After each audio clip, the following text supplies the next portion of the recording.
collapse. Only a few will survive. The world as we know it will no longer be there.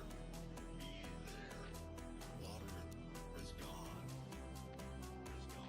A new era has begun. Prepare yourself for the apocalypse.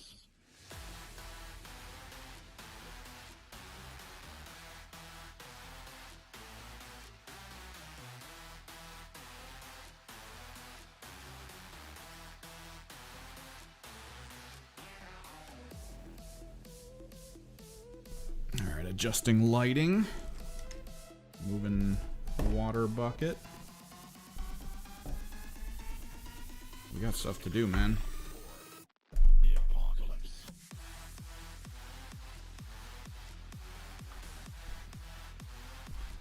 Finished OSLing my my castigator. That feels pretty good. We got to think of a list too, because it's not just the one game anymore. I signed up for the game tomorrow, or Saturday rather. I gotta remember today's Thursday. And I was all like, yeah, let's do it. And then someone on our local group was like, hey, did anyone know there's a 3v3 tournament going on at this other place? Does anyone want to go to it? And I was like, you know what? It's about time I actually go to a tournament and not just chilling, you know, on the sidelines.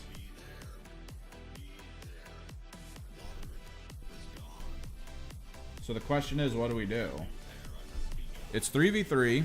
You're not supposed to have the same faction, which is kind of easy. The third person he found is playing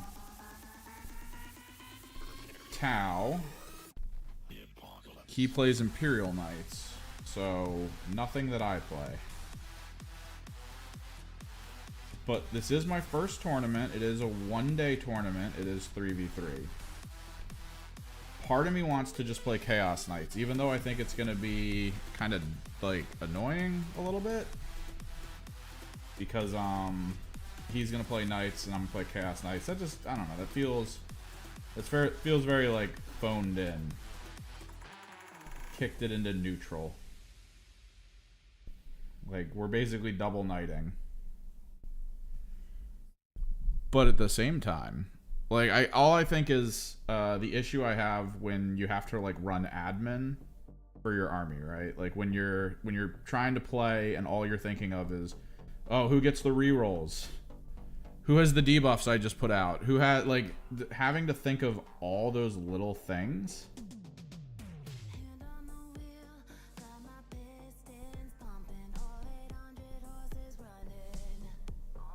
Whereas Chaos Knights is just like, hey, you have Chaos Knights. And I'm like, yeah, I know. And they're like, cool. Like, after turn 3, if an enemy has less than their starting strength and they're within 12 inches of a knight, they have to take a leadership check. That's it. There you go. You've solved the equation. So I kind of want to just do that because it's less units to move. So I won't have to worry too much about time from my end. It's going to be mostly my opponent.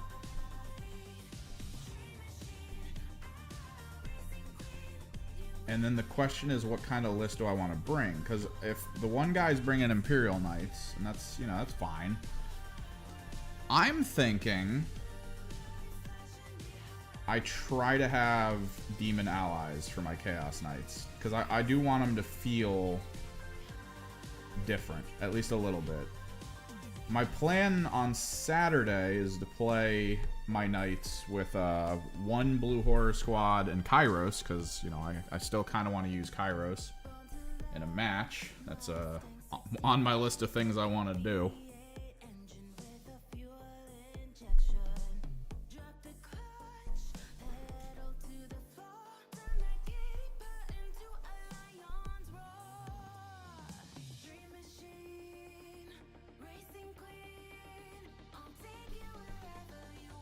but I'm thinking for the actual game, I do 2 squads blue horrors and 1 changeling. That way it is actually a little more designed for trying to complete missions. Because that's probably my biggest issue with the list so far. Is Chaos Knights don't really have the I'm going to be over here now type situation that you really want when you pull certain missions from a tactical. It's kind of important. And I even have, I'm kind of in with a shot of putting my blue horrors like really far up, and then maybe I could go fixed with engage on all fronts. Because if I can hide them well on forward positions, I might be able to just score like consistently the whole game.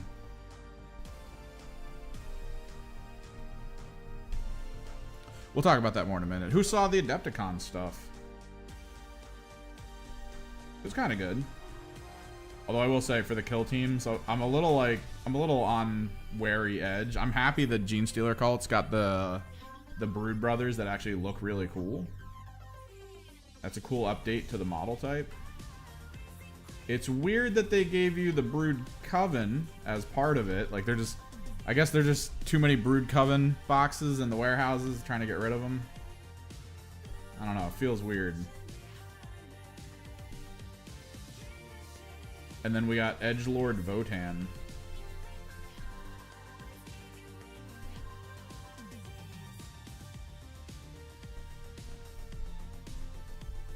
Who, like, I know this, at this point, I know, like, a lot of people kind of point to the rumor mill, and they're like, yeah, these guys got it right again.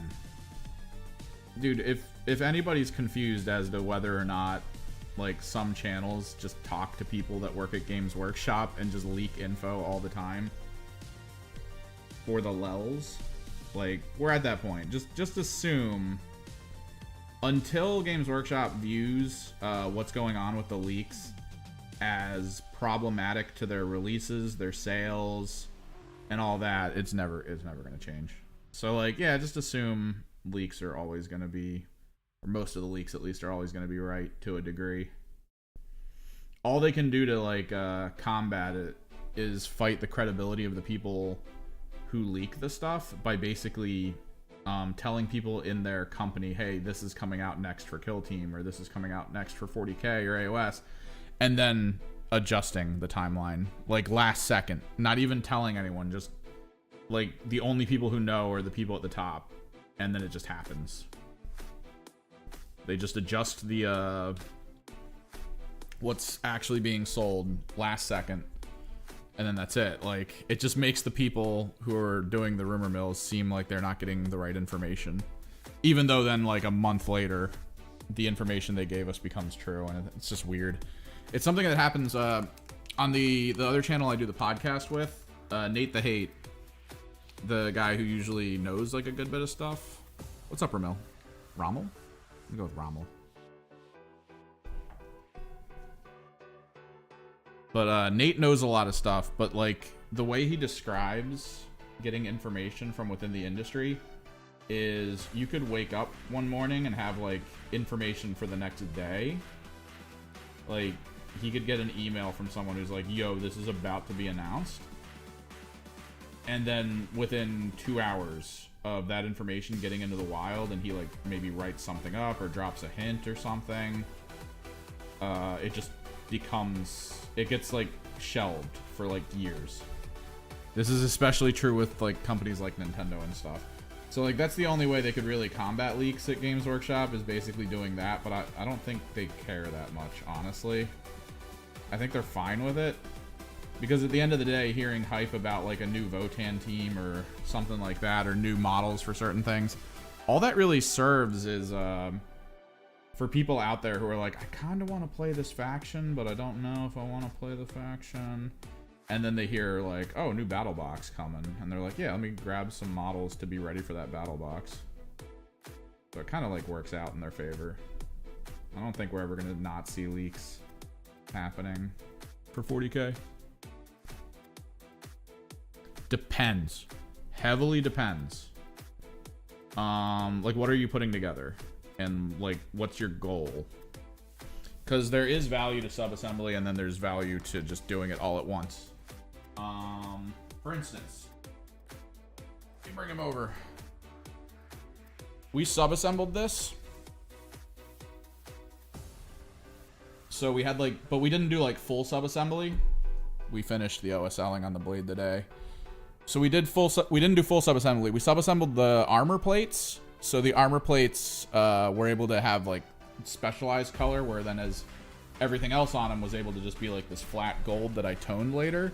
So like, I had a sub-assembly in mind.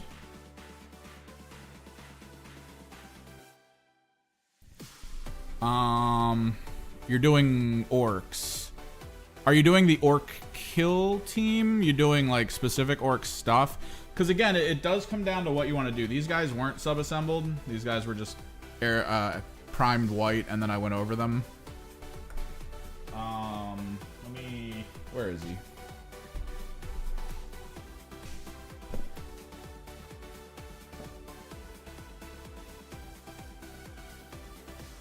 Benefits to not doing sub-assembly. Oh yeah, you're doing commandos. Benefits to not doing sub-assembly is depending on what tools you have access to.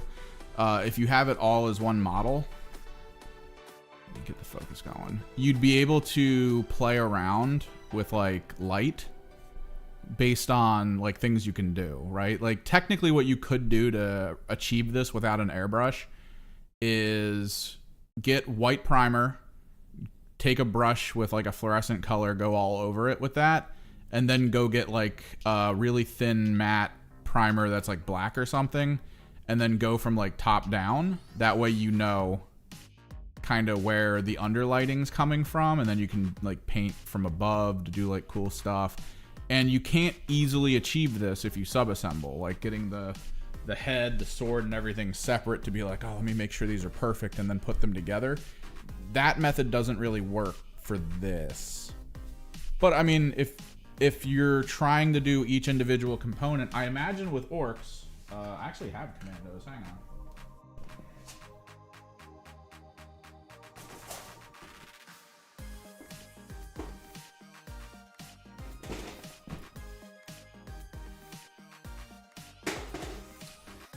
So my friend put the commandos together and then hasn't painted them yet. He actually has like 3 teams he didn't paint, but got primed at the very least. So the trick with commandos and orcs in general, they have that like skin tone. Oh, this is so bright for you guys. Hang on. Whoop. There you go. They have this, they have skin tone, then they have fabric tone, and then they have, of course, metallics and leathers and whatnot. So it depends on how you want to approach it, right? In this method here, my plan is to, if I don't want to do lighting, I could do lighting for these, but I don't think I want to. I could just get chartreuse speed paint, do all the skin with the chartreuse speed paint, and then pick a color for like the fabric. Although I think people voted they wanted this to be purple. Like they want my orcs to have purple skin tone, which I'm like, whatever, we'll do it. But like, if you don't put all of this together or on itself, you'd be able to work more, depending on the tools you have, with trying to get better flesh tones, trying to match certain tones. You can like keep the backpack off so you can make really nice looking leather without overriding it. But if you're kind of painting these guys in a method where you're just like priming them, then painting parts, you probably don't have to. Although things like this, where the face is super close to the gun, these are issues. These are just huge issues. This is probably like a better to be sub-assembled concept, because most likely what's going to happen is it's either sub-assembly or you need to finish the face and then paint over the errors of you touching the gun. And then that's going to be kind of how that works out.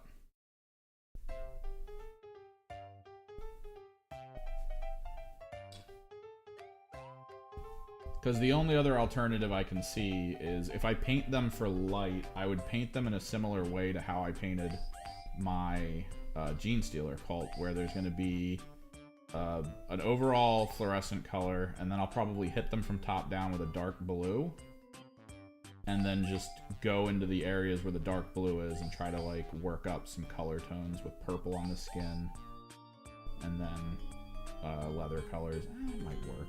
I don't know. Kind of torn.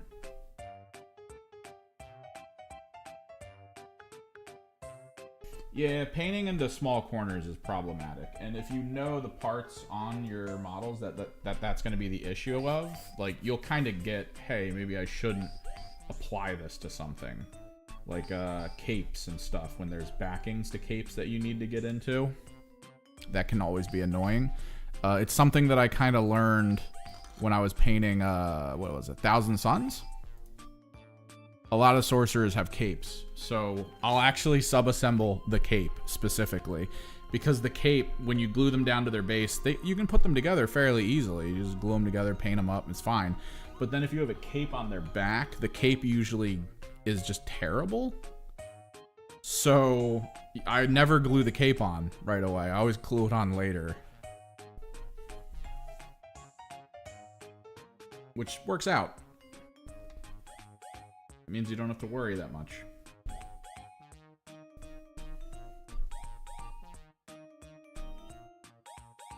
What is this song? Dude, I'm not gonna lie. I'm actually super interested in AOS, the reboot.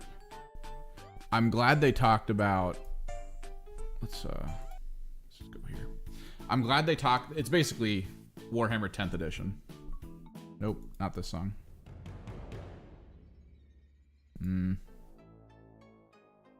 No. Yeah, we'll go this. It depends on actually what I feel like in a day. I feel like they're so different as games. But, like, there's upsides and downsides, right? Kill Team does a thing. It kind of forces you to have to do a thing that not everyone likes. It's actually something my one buddy really doesn't like. He'd prefer to play 40k at this point. If we play Kill Team, it'll be like once in a while. But like he doesn't like posturing, right? And Kill Team basically goes, hey, your first turn is posturing. And that's it. Like there's no team right now that exists that fully overrides the concept of posturing in turn one. Like everyone has to get into a good position in the first turn, so that the second turn becomes activating trap cards and actually going down the list of who's going to activate and do what to try to force your opponent to have to like deal with things and blah blah blah. Like the posturing in Kill Team can be a little annoying. I like it just for the effect of, as I'm putting things in places, my opponent has to think why I put them there and determine like what they can do to either counter it, or if they're going to be okay with countering it, or just letting it happen and accepting the loss of a character. Like there's kind of like that stuff. Or they'll see something, you do something, and they'll be like, why the hell did he just do that? What ability does this army have that'll make what he just did interesting?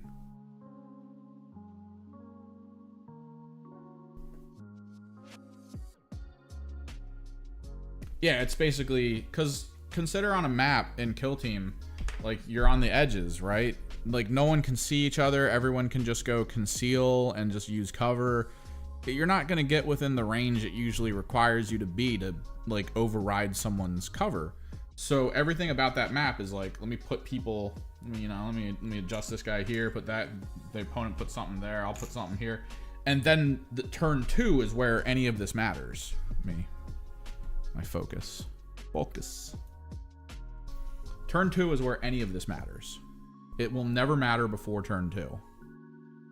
And then that's where the game starts, which kind of sucks because turn 1 a lot of Kill Team games at high end are won or lost in turn 1. So if you mess up turn 1, if you mess up this type situation, you're probably going to lose. You're going to need to maybe figure something out to recover what you failed at, and maybe you'll be able to bring it back in turn 3. But if you mess up here, you're probably going to lose. So, like, Kill Team is kind of fun like that for me, where I'm like, oh, maybe that gamble will work out here. And it just kind of plays into itself, and I'm like, yeah, it works. But in 40k, turn 1, you're going to shoot people. Almost guaranteed you're shooting an enemy team because you see things. There's no conceal, there's no engage, like you just go.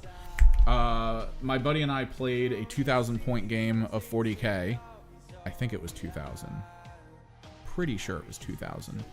And we played it faster than me and him play games of Kill Team. Because when we play Kill Team, he puts a lot of thought into his turn 1 interactions. He puts a lot of thought into his turn 2 interactions. So do I. So our turn 1 and our turn 2 tend to equate to like 2 hours. 2 to 3 hours in just turn 1, turn 2. And then turn 3 tends to be the peter down moment where you achieve everything you can, and you'll probably see how you're going to finish the game for turn 4, because there's rarely anything that happens. We usually talk it out. But turn 1, turn 2, turn 3, in total, slower for us than 40K, which you don't think would be the case. Kill Team's definitely cheaper by a lot. Although, if you're looking to get into 40K, what Games Workshop is doing right now for 40K is probably one of the better systems, depending. They keep releasing battle forces when codexes drop, and those battle forces, you kind of got to figure out whether or not you like what's in them, but they tend to be very good value to a degree. I'm not going to say they're incredible. It's not like, wow, it's 50% off. It's cheaper than what it would be buying all the parts separate. The things in the boxes aren't always the worst. Sometimes it's like flavor units and then a lot of like really good units. And then you can just play. They do it with AOS, they do it with 40K. And it's not bad, these Battle Force boxes. It's not like a bad way to start. Try to finish some of this.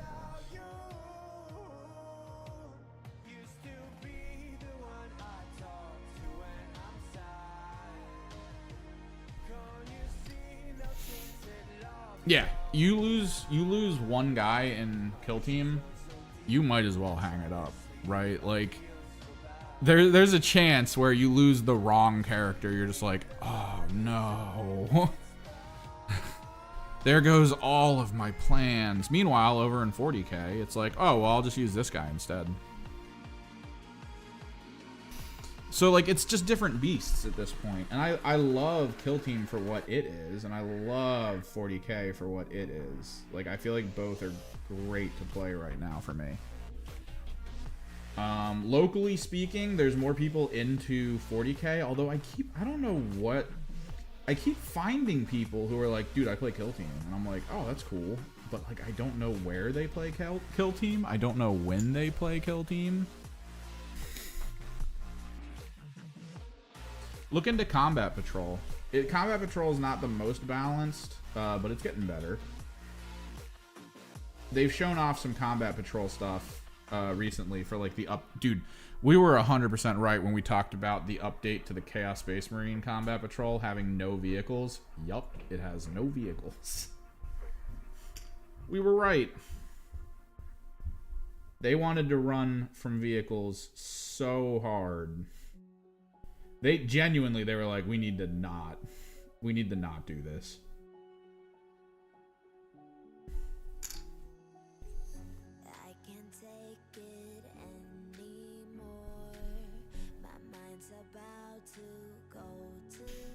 But like, there's a lot of cool things. It depends on, you got to look into whatever your local community do you have. Hopefully you have decent local communities to go to for games.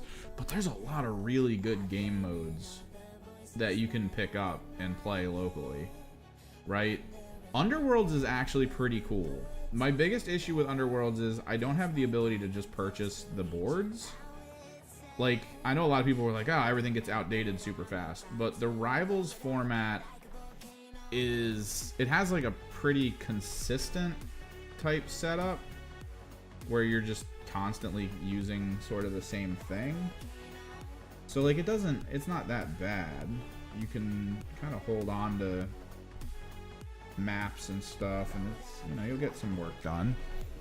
But like, I really wish I could just buy the boards. I have a couple local game stores. I'm going to a game on Saturday at one of them, and then I'm going to a tournament on the next weekend.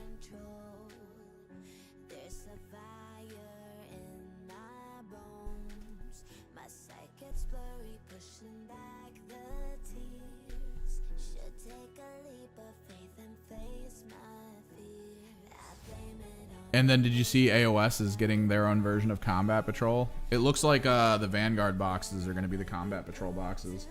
I ordered 2 things of Screamers and another thing of Flamers the other day before the announcement. So now that I'm going to be getting the Screamers, I'm going to have my Vanguard box. I'll be able to play AOS Spearhead. It's pretty cool, in my opinion. If I do say so myself. Super happy with that.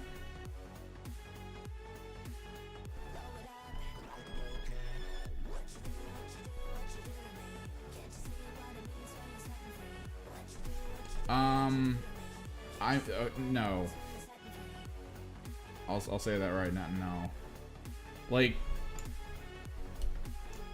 the magnets are one of the best way to do it. It just is. I know a lot of people do the battle foam method, and they've done the they sell for Kill Team, basically. They sell those silicone boxes, the ones that have the little pokey prongs in them, and it's just a big box that you can kind of put all your models in, close it up, and you're good.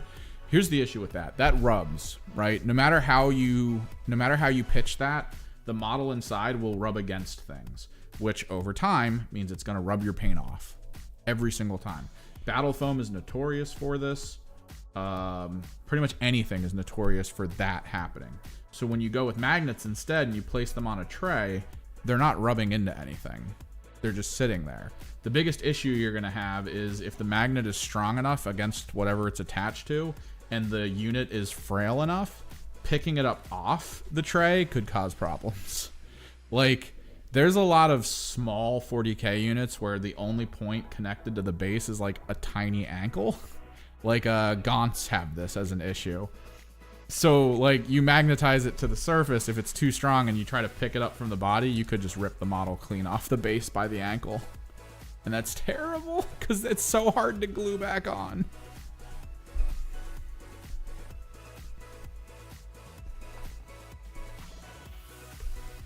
It's like actually the worst. But yeah, it's magnets make it the safest way. Just in general.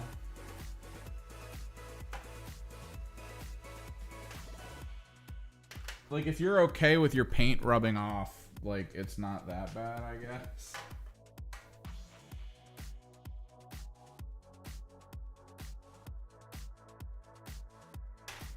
No, I gotta hunt for Leviathan Blue. Where did I put it?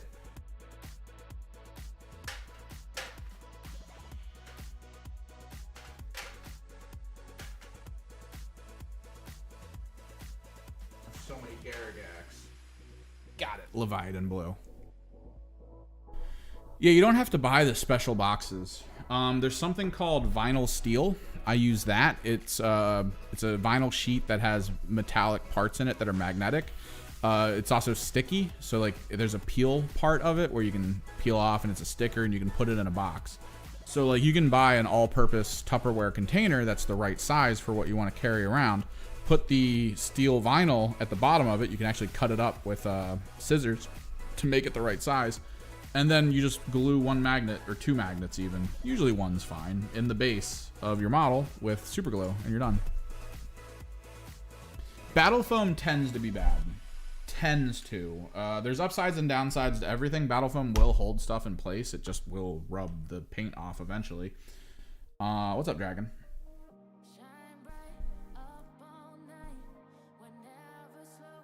The trick then becomes...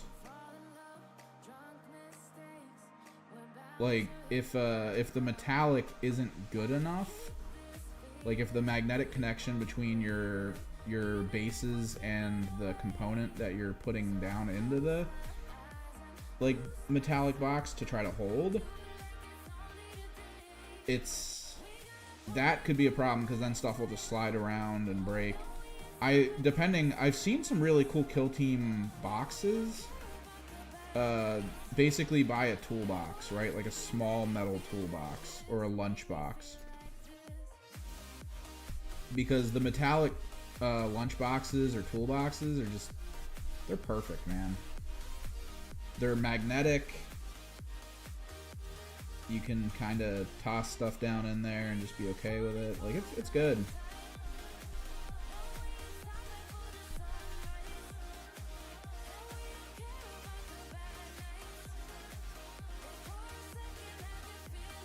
Because actual metallic boxes will hold the magnets best. You don't need as many. With the vinyl, you do need way more, in my opinion. Like, me and my buddy used vinyl boxes for a little bit, the ones we made. And you usually have to put like 2 or 3 magnets on the bottom of some models that are just too heavy. And that's no good. It's no bueno. I should probably stop speaking mild Spanish, because I don't really know Spanish that well. I know some phrases, but I really noticed that that Twitch is like, yo, we're gonna give you all Spanish ads, and I don't know why it made that decision.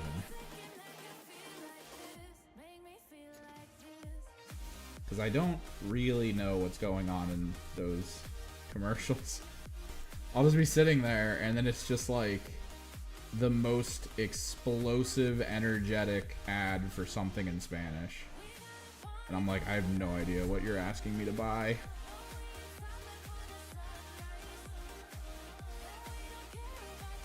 Apparently Twitch has issues with that, though. You're supposed to be able to set preferred language, and then your ads are supposed to hit you from the preferred language.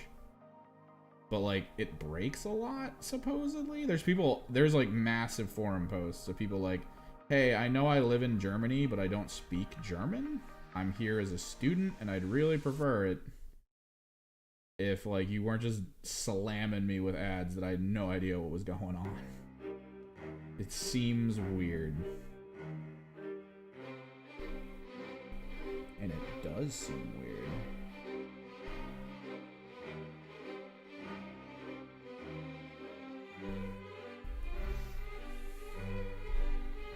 Because it almost feels like a cop-out, right? Like, that company who made Amazon put that ad out paid to put it in front of the right people. I am not the right person. But they're making money as a company off of putting it in front of the wrong person. I don't know, it just feels weird.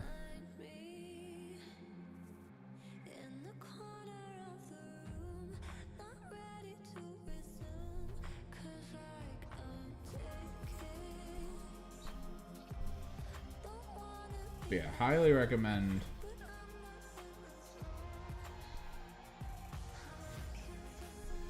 Highly recommend going the magnet route. It's especially good with Kill Team because you're not dealing with just ridiculous size stuff. Like, my knights are magnetized to be attached to the bases of boxes that I carry around.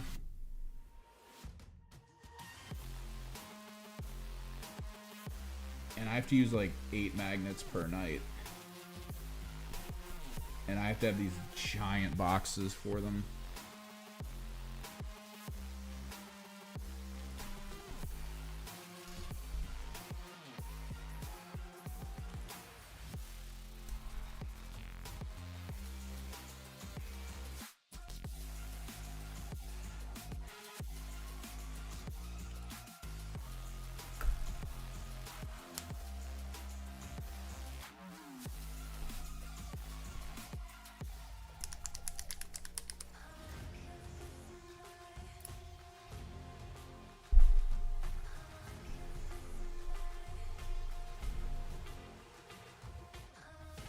But yeah, is anyone looking forward to the AOS shift?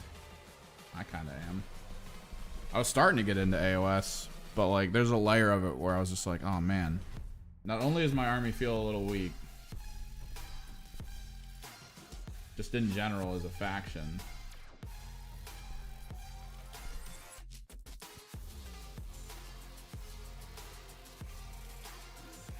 But some of these rules just feel kind of like so crazy in terms of like what you need to do in a round, all the different functions. Like, it wasn't the worst, but like having to pre-choose that like the grand strategy you're gonna do for the whole mission, that felt a little weird.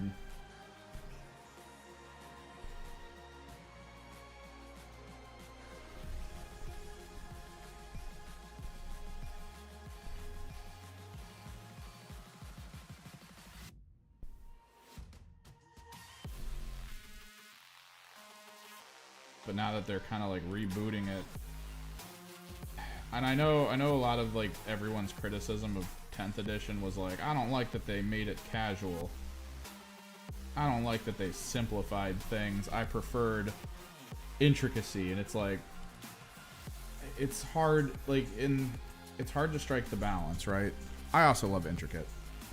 I love intricate so much, and the graveyard of video games that came out and died because of how intricate they were.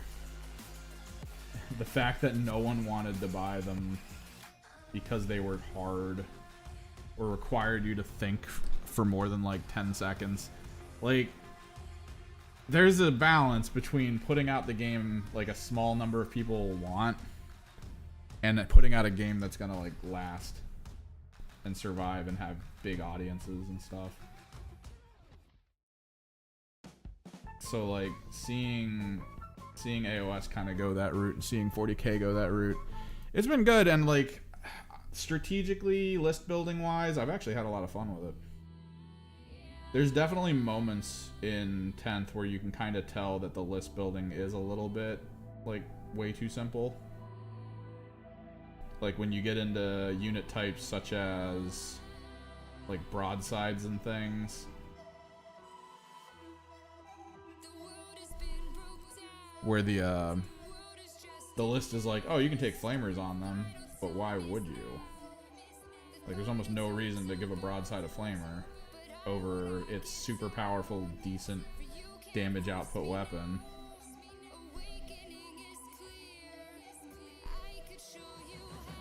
I'm interested to see that they decided to update the rules. I thought they were just gonna keep going with seasons, because like the seasons idea was pretty cool, where it's like, hey, you're in a new realm now, here's all the new realm rules and new realm spells and stuff. I was like, oh, that's actually kind of interesting. I kind of like that. Adjust the balance that way. But then seeing like the other factions and then seeing my Disciples of Tzeentch faction and kind of feeling that they got way more love and investment from Games Workshop just because they were newer, it's like, ugh. I'm gonna go ahead and tell you, varnish does not prevent the paint from rubbing off. It helps. It is a reinforcement against that, but it will still rub off eventually.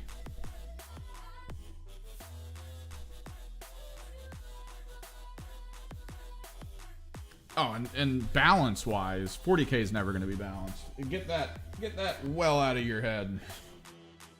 The amount of people at my store who are like, huh, this game isn't balanced. It's like, yeah, it can't be. Fighting games aren't balanced. Nothing's balanced.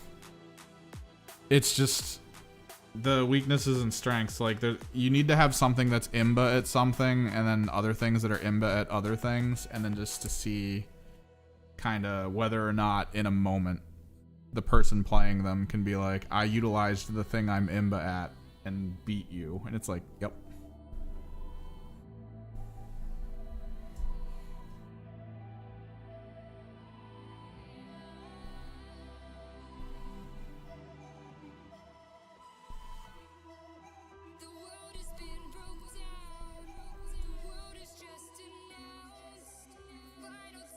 Like, I don't think 40K will ever be balanced.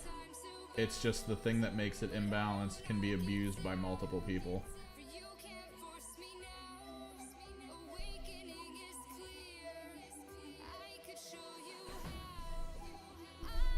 It's been interesting to see some of the new lists coming out too because of that. No, yeah, dude, if I'm going into someone with my imbalanced as hell spellcasting 40K Thousand Suns army, and they're an imbalanced as hell ranged Tau army, it's gonna feel crazy by the end of it.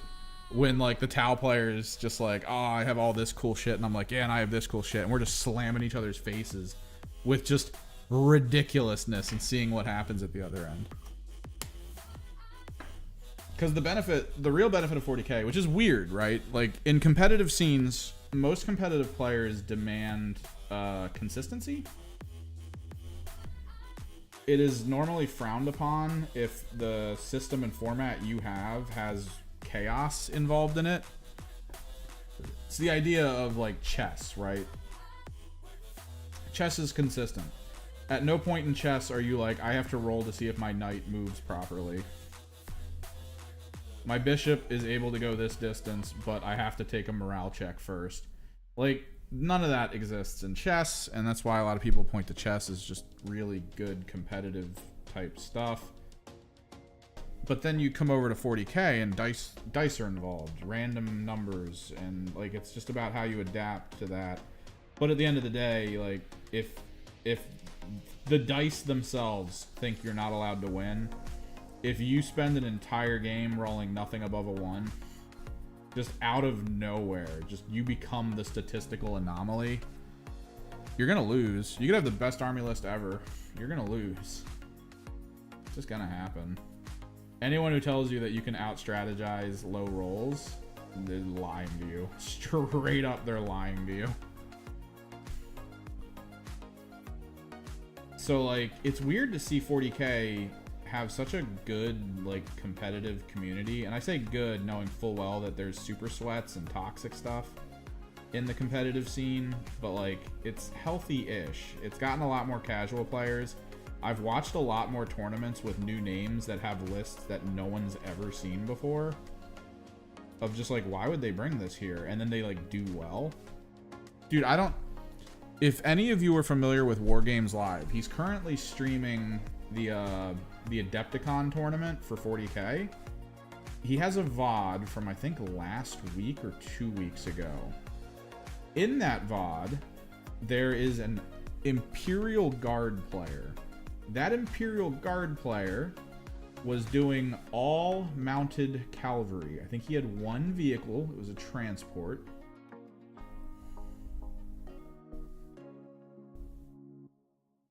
And everything else was mounted. I guess he just purchased a bunch of the Lizardmen from AOS, and he had all those Lizardmen mounts. I don't know how he came across them. So he put all of the Imperial Guard soldiers he had on Lizardman mounts. And he ran them as I think there's like 2 or 3 types of cavalry.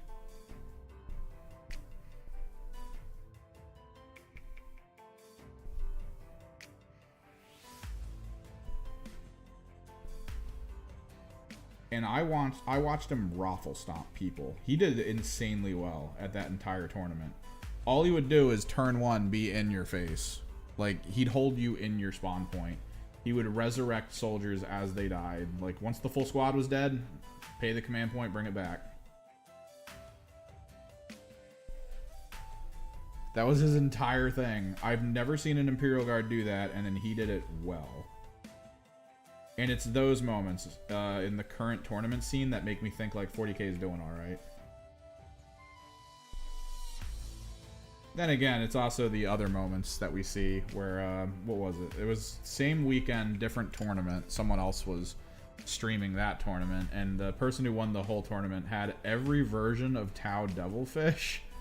Like that Devilfish tank, or whatever it is, their basic tank that they use. He had every variant of it on the field, and like 2 Kroot squads.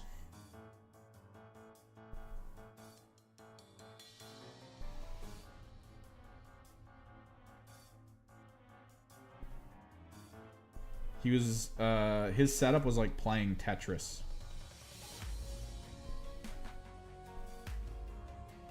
He was unable to put most of, he had to like align his tanks so that they were like Jenga'd in together. Sort of, like it was like weird. I don't know how he pulled it off. Because I feel like there might have been games where he had to like put tanks in reserve. Because he knew that if he tried to put them all on the field, they wouldn't go on the field. That guy won. He just had too many tanks. People were not ready for that kind of spam.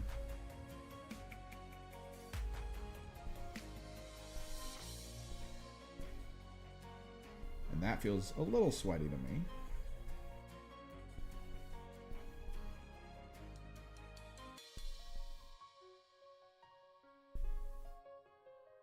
No, yeah. And people, it's weird. People just love that. Like, I remember, like, I was talking to a friend of mine about MOBA gameplay and stuff. I remember him talking to me about how, like, you don't really want crit. I think this was back when we were starting to play Overwatch when it was first released.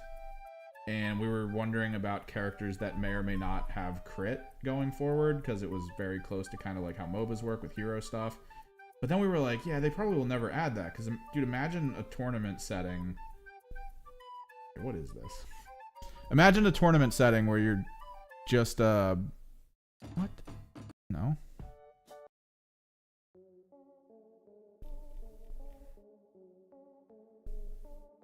Where you're just playing, and then all of a sudden, like, whether you win or lose was based on whether or not one of your characters on your team crit.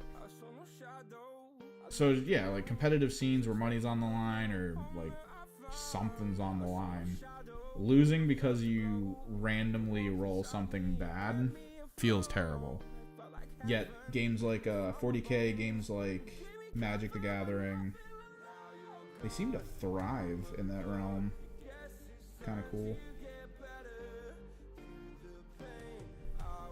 And I feel like we're getting enough casual players into the new competitive scene that there's sort of this weird realization of just like, hey man, you could have the most tuned, crazy, meta Reddit army of all time. I could just get frickin' missions on you and outroll you with just a weird mini army that doesn't matter. We could beat you. And there's literally nothing you can do about it. It'll just be over. Speaking of which, so 3v3 tournament coming up next Saturday. Not this Saturday, next Saturday. I'm gonna try a small. I think I'm going Chaos Knights. I think I am. And I'm gonna try to do the a mini version of this list, like a not as focused version of this list this weekend for my test game. My first Castigator test game. So the test list involves a Kairos, because I've never used a Kairos in 40k and I really want to. That's literally the only reason I'm putting them in. I want to try a Kairos out. No other reason. None whatsoever. Literally, I built a Kairos model for 40k and I only used it in AOS, which was a game I never thought I was going to play.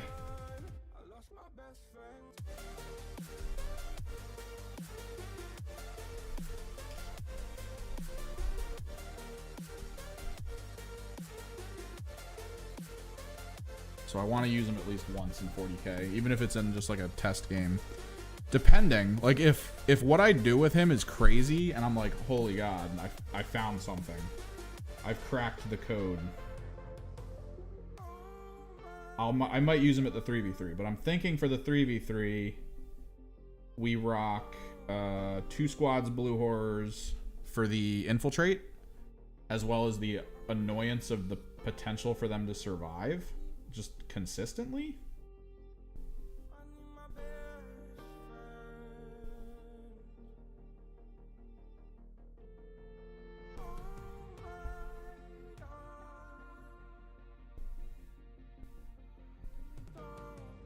And then I think I'm going to go 1 Changeling, because he's still a really good character. His ability to appear anywhere on the field, have lone ops and stealth, make people take morale checks to see if they're going to even shoot him. See, that's the thing. This is my first tournament, and I'm humble enough to realize that my mind is not wired right now to be a serious tournament player with like my Gene Stealer cult or my Thousand Suns. Because the more I think about it, the more I'm like, oh, running all that admin with friggin' Thousand Suns, it's not that bad to run that admin and remember the things you're doing and who you're debuffing and what, you know, spells. Like I have a Cabal point tracker. I did things to make sure that the admin wasn't going to be hard. And that's cool.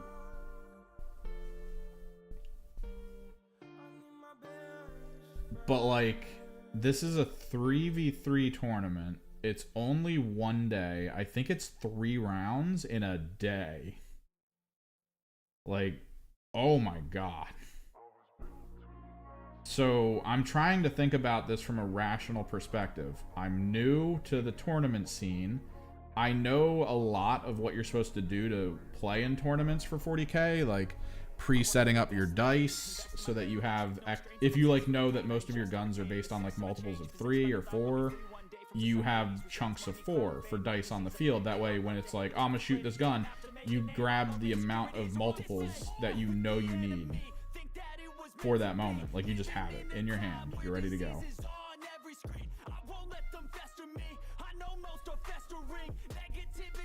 But then like remembering all the strength and toughness settings, and like it gets crazy. Knights, it's so weird. I've played Knights twice. Once as an actual game, once as a let me figure something out, but we never actually finished the game type situation. And I already know so much about my Knights. Like, it's so weird. I've retained the information for my Knight weapons, and I've played so much more Thousand Sons, and it's all I can think is like anytime I'm like, oh man, I'm gonna shoot this weapon, I need to now look up those stats because I'm not sure my brain remembered them. It's just like a weird thing.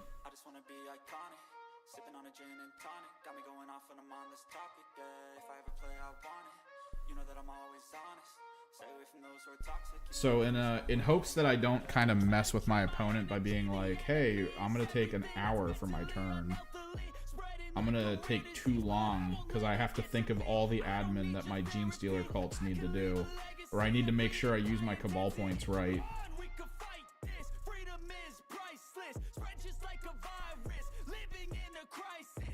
Instead, I'm just like, hey, I could finish a turn in 20 minutes. Here we go.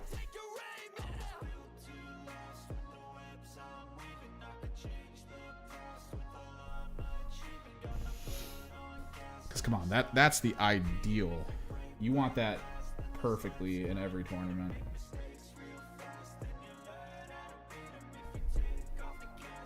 I think it's just going to be a little boring because my one of my other teammates is Imperial Knight, so it's going to be him on Imperial Knight, me on Chaos Knight, and then we have one Tau player, which depending on how that Tau player builds, might take a while to play. Because god, dude, Tau and Imperial Guard shooting, holy crap, that stuff is insane. Also, it's 3v3, I believe, in like 3v3 is becoming a new thing, I think, or at least a more prominent thing in 40k. It's 3v3, but all 3 players are separate. I think it's going to be a similar fashion to one of the tournaments I watched, where you're going to be told that you're against a team, and then you're given the opportunity to like pick, I guess, is like a draft situation, who's going to go against who, right? So you're going to have the moment of like, well, I want our Chaos Knight to go against the World Leader. I want our Imperial Knight to go against the Imperial Guard. Like that kind of situation. But I think the way I've seen it done is you roll off at the beginning, and whoever wins the roll picks first for the matchup. Whoever failed picks second. Whoever failed picks third.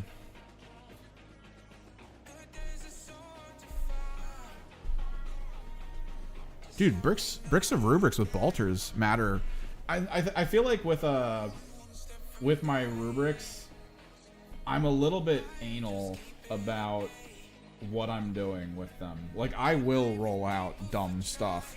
I know that one of the key things people talk about for competitive is, you know, don't roll things you think don't matter, and that speeds up your process a lot.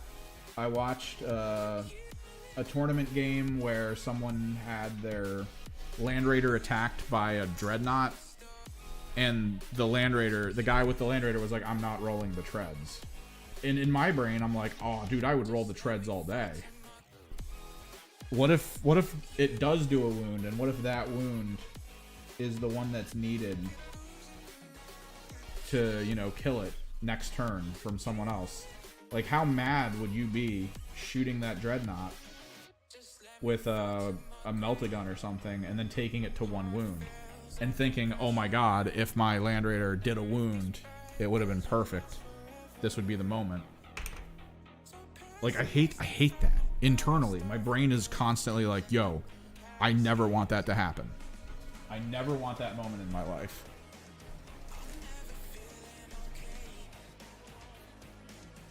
Like, ever.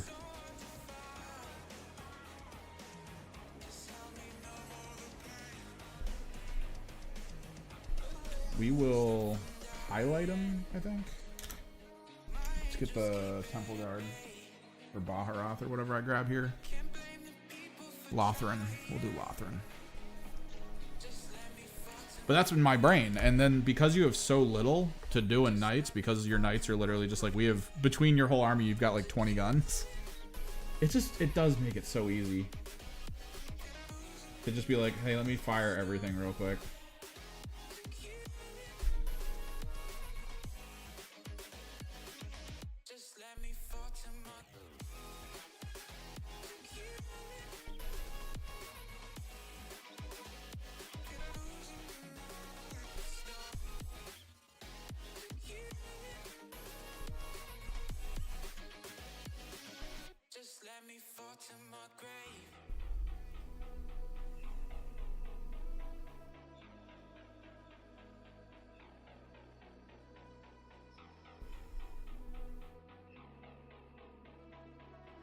The thing is, and this is something I'm debating, I could play Thousand Sun Knights. I don't know. This is one of those things where I'm introducing myself to a bigger community outside of the group that I normally play with. Right? Like, this is me being like, hi, I play 40k. Let me know if you guys want to play 40k with me in future. So this is kind of that moment of me being like, I'm putting myself out there. Let's see how it works.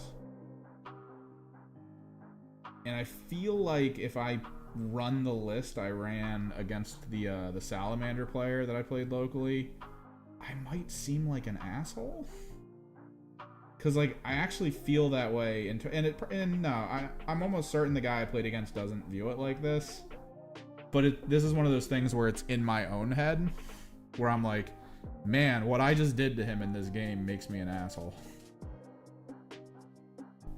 Like, I feel like I'm an asshole here. Because the list I ran, I thought would be, like, okay, but not as good as it was. And now that I've seen there was a World Eater player that won a recent tournament, and they posted his list. I was looking at the interview, and they posted his list up. And the list he used to win looked almost exactly like my Thousand Sun version of it. He did a Mauler Fiend Forge Fiend thing, right? So he had 3 Mauler Fiends, 2 Forge Fiends, then a bunch of like smaller units meant to just do missions like Jackals and stuff. He had Angron because he wanted his Primarch. Primarchs are very strong for their points really right now. So he had Angron. He had all of this stuff going for him, right? And then, yeah, I saw the new stuff. I'm a little, like, it's cool to see the new Genestealer cult. I'm still annoyed that we're ticking over yet another day in the books of no Tyrannid kill team, so. Votann got 2 kill teams before Tyrannid's got a bespoke. Man, what is happening?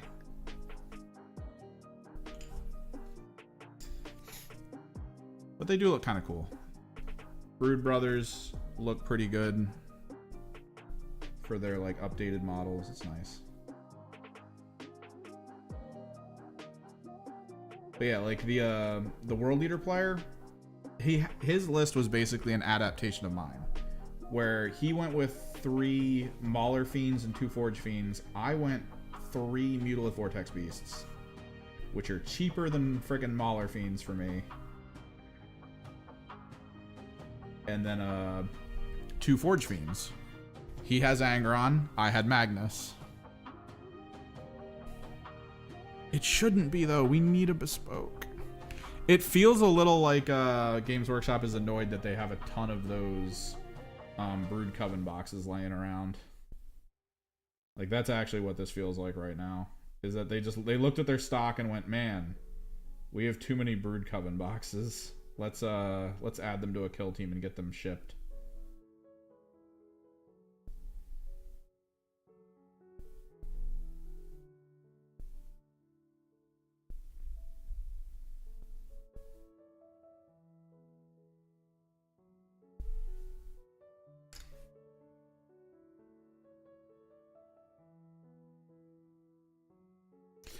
I mean, you say they suck, but I feel like almost every tournament I see live, or at least half the tournaments I see that come out in like weekly roundups, world leaders win. And they've won with weird stuff. I saw one get really far with Hellbrutes because of the Hellbrute fire back situation, where anytime you do damage to them, they do something in return. Every single time. This guy won with Mauler Fiends. Like, that was his big thing, was just having Mauler Fiends rush field. And the list I ran, like, so he had Angron, I had Magnus. He had Forge Fiends. In their place, I had Mutilate Vortex Beasts for cheaper, and they did more damage. He had 2 Forge Fiends. I have 2 Forge Fiends. He had a couple of Workhorse units, which, I mean, I had Zangors. I think he had the World Leader equivalent of Zangors. He had a Lord on a Juggernaut. I had a Demon Prince. He had a Demon Prince with wings. I had a regular Demon Prince for the -1 to hit aura. Like, it's the mirror between his list and my list, even though it's like different factions, felt so close that I was like, oh no, did I accidentally make like a decently meta list and slam it into someone who was not ready?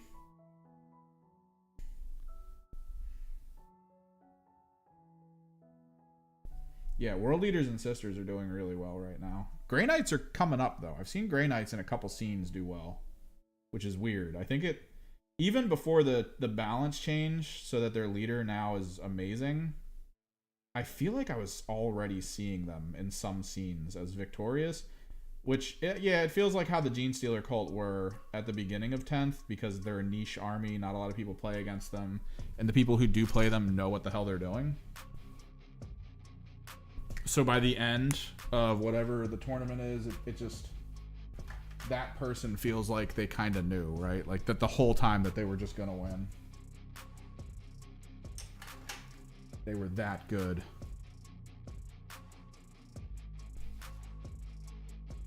Oh, also, for those who haven't checked yet, if you pop in the Discord in the miniature section, I updated my freaking Castigator. I busted out the white ink and all of my fluorescent paints, and we worked on redoing my Castigator's Tempest Blade, and we OSL'd the little brimstone that's on the end of one of his guns, and I did the shoulder gems. I hated how they looked, so I redid them as like a pink to purple blend. Yeah, he did the World Leader winged Demon Prince with glaive. He gave it the glaive. And I mean, people say it sucks. He won, so I don't know where people are, like, for the longest time people were saying that Demon Princes in general suck, and like, I almost don't want to run a Thousand Suns army without at least an on-foot Demon Prince to provide the -1 to hit to all units near it. That's such a strong ability, and if anything tries to rush down my team, the Demon Prince is good enough in melee that I think I could protect my not-so-good melee soldiers with him, like, really well. He's really good at melee. And I know a lot of people are like, yeah, but then the Winged Demon Prince in Thousand Suns sucked. The Winged Demon Prince in the Thousand Suns is one of the few units in the entire game that has built-in uppy-downy that doesn't just happen once. There's a demon, the Fate Skimmer, who I actually have. I'm getting Screamers to finish out his squad. The Fate Skimmer has uppy downy. You can only do it once in an entire game. Thousand Suns Demon Prince can do it as often as there are turns that fulfill the requirement. which means you can do it every single turn, and if your opponent doesn't screen properly, you draw your mission card, because you do it at the end of your opponent's turn. Draw your missions, see what you do, see if the Demon Prince can do any of it. Don't have to melee with him. You literally have this thing that can just be wherever it needs to be on the field for tactical missions at any point in time. It's so good. And everyone's just like, nah, man, it's overcosted. It's like, I mean, if the points win you the game, is it overcosted?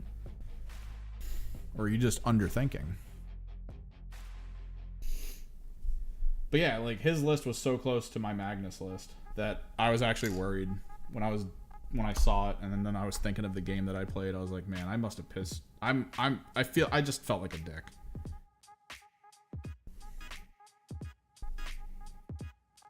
It's part of the whole thing of, like, I'm unfamiliar with kind of the overall balance. Oh yeah, Jump Pack Lord, my local group lit up on their Discord when that was announced. So many people have wanted the Jump Pack Lord.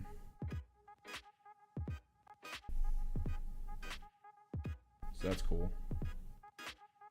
Cool to see him in place. Kind of out there. Doing his thing.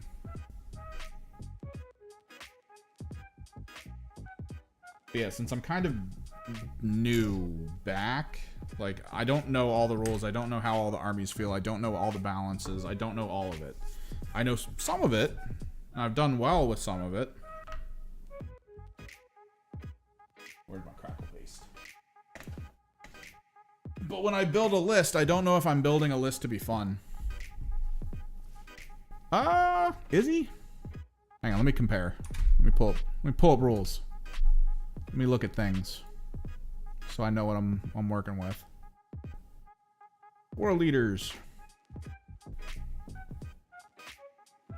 So we're talking Demon Prince with wings. Demon Prince. He gives, oh yeah, this is the one that people were mad at because they kind of nerfed it, right? He used to just give a 4+ invulnerable, but now he does a 5+ unless you already have a 5+, and then he gives a 4+. Like, he used to give really good aura, and then they changed it. He gets dev wounds on charge. That's not that bad. He has nice stats because he automatically gets, I think, the bonus strength. That's usually good. What does your winged guy get, though?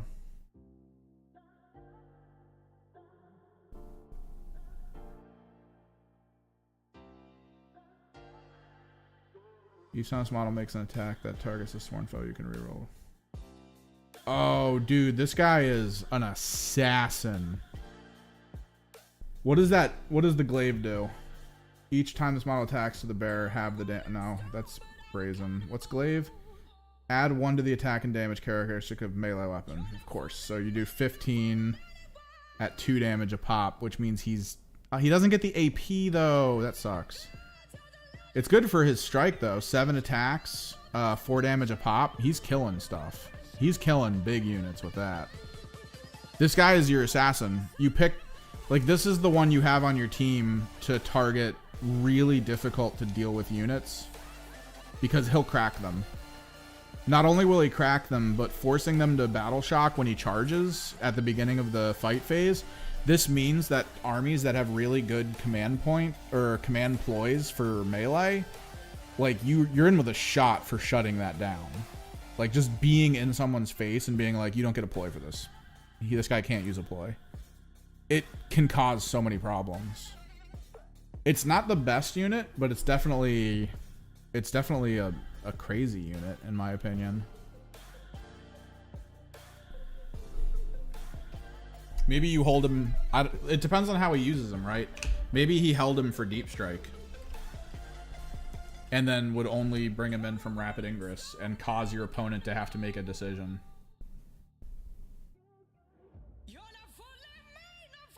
Because that's kind of like where the oddity of the game comes into play. I've done that with my Aberrants.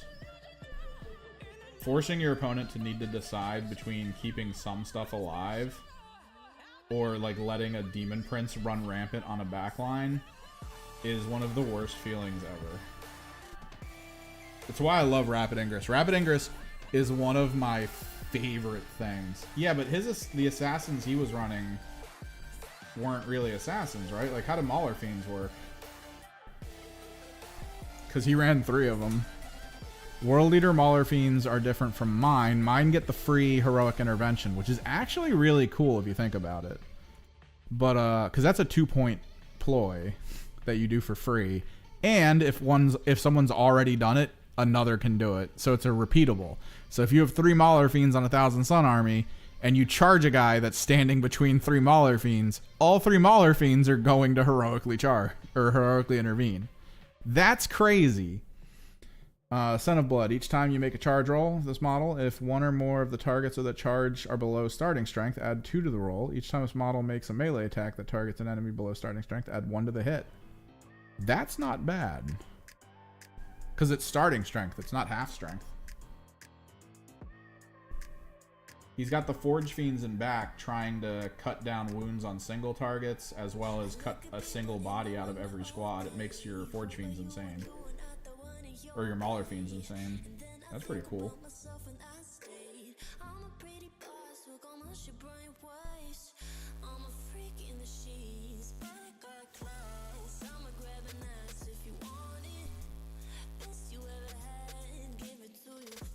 Crackle paste.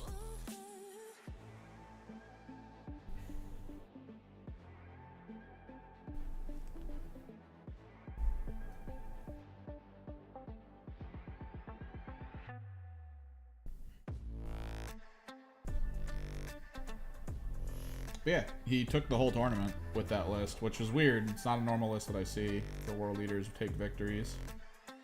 But then to see that and think of my my Mutilate Vortex Beast list that I ran, I'm like, huh. So for the tournament this week, or next weekend, that's kind of given me pause, right? Like, now I'm trying to think what I want to bring to it.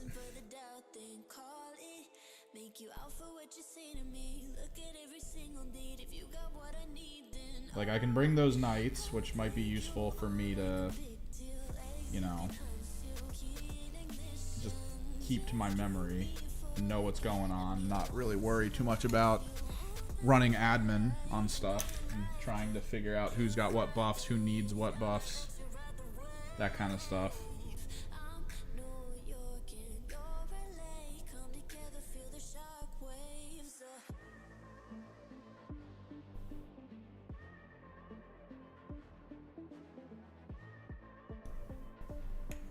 Or, nah, dude, people say Magnus is actually better. And after using him, I kind of get why. I actually really kind of get why Magnus is better. Angron's probably better for killing in close range, but the fact that Magnus has 2 ranged lines that you don't have to pick between. Hey, let me go to him. Like, in general, I think Magnus is supposed to be better for his points. So, you can fire every gun you have, as long as it's not one of those pick which one you want to use situations. He has Gaze of Magnus, which is an amazing anti-tank attack. He also has Tzeentch Firestorm, which is an amazing anti-infantry attack. He can choose 2 different targets for those things. They're both 24 inches, which isn't bad. He hits on 2s. He also increases his hit and wound roll by 1. So even though the Gaze of Magnus is already pretty good for tanks, since it's only strength 9, it usually against most tanks will need rolls of 5. But at add 1 to the wound roll, you only need rolls of 4 for something that has a bare minimum of 3 attacks and a maximum of 9 attacks. On top of that, it has dev wounds, but like, a lot of these components will make you go like, all right, that's good, but like, it's not that good. Okay, it's all psychic, and you can hit him with a ploy that allows him with, where is it? Dev Sorcery. Until the end of the phase, each time a model in your unit makes a psychic attack, which are both of his attacks, you can re-roll the hit roll, and you can re-roll the wound roll. So every single time I shot with this guy, I always had sustained on. So his Gaze of Magnus gets sustained and dev wounds on top of it. So you can fish at a 2+ to hit. You can fish to see if you're gonna add more attacks. Same thing with Tzeentch's Firestorm. Fish to see if you get more attacks. And then for whatever you roll for the Firestorm, you just re-roll whatever fails to get more. Whatever you roll for Gaze of Magnus, roll it again to see if you get more dev wounds, because that's 3 damage a pop. I was blowing up dreadnoughts and squads every single shooting phase. I would look at a squad, kill it. Look at a dreadnought, kill it. I looked at his transport grab tank, killed it. Like, he is the angriest character, because the sorcery that does the rerolls is a battle tactic, which means you can do Echoes of the Warp to do it for free. Which also means if you need more range on your 24 inches, you can add an extra 9 inches to it with a Sorceress Might enhancement. Like, he's so crazy. His ability to just walk across the field, killing everything he sees. And he's not bad at melee. And he's a monster, so he can shoot from melee at a -1 for being in melee and a +1 for being Magnus. It's so stupid.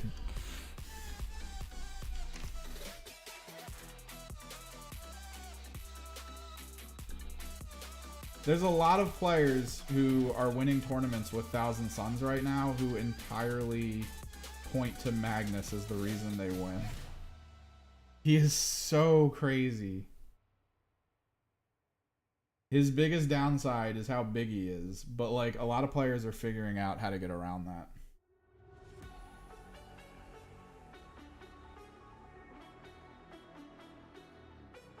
Like they're being more conservative with his placement and his play. Which Angron definitely has a smaller profile because his wings are back.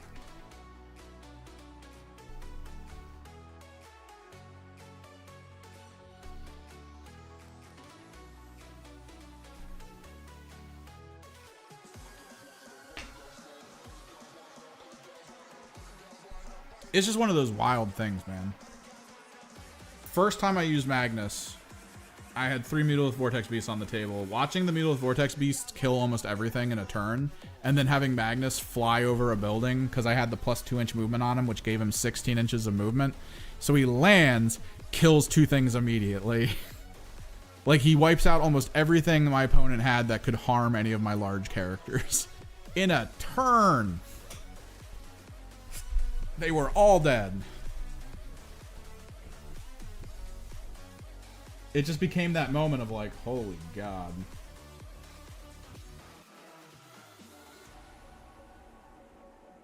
And on top of that, I kept my Demon Prince close to my Magnus at all times. That way whoever shoots at him is at -1 to hit. So it's just like, ugh.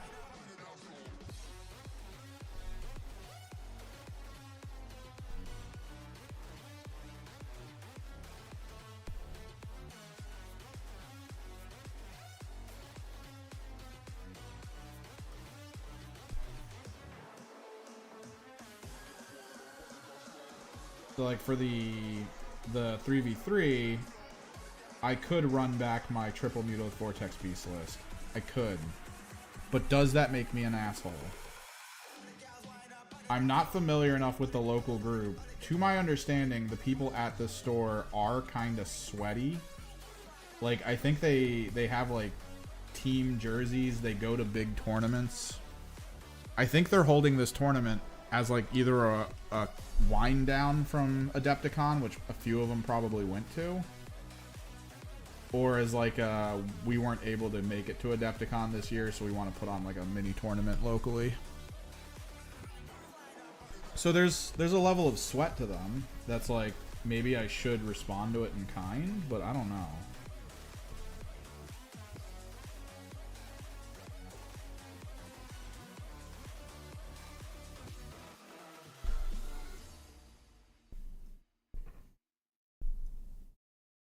I feel like a lot of my pressure is off of me though, because I know my one teammate is going to be Imperial Knight, and Imperial Knights don't exactly do well right now.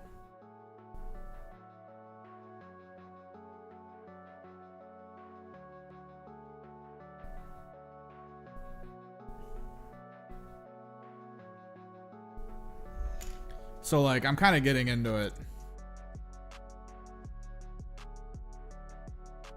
They're using, I don't know if they don't post lists on their Facebook page, but for the tournament they are using best coast pairing.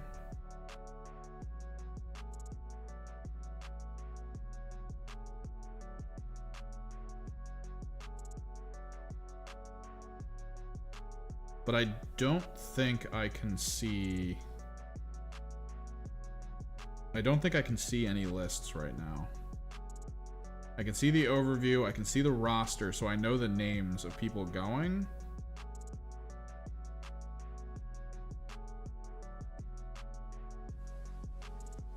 So far, there are only 2 teams that have all 3 of their people on the team as selected.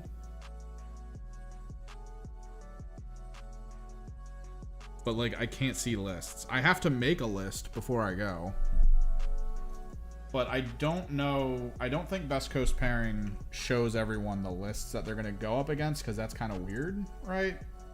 Like giving you the ability to assemble something, like wait till last minute, see what other people's lists are, and then be like, oh, I have a plan. I don't know.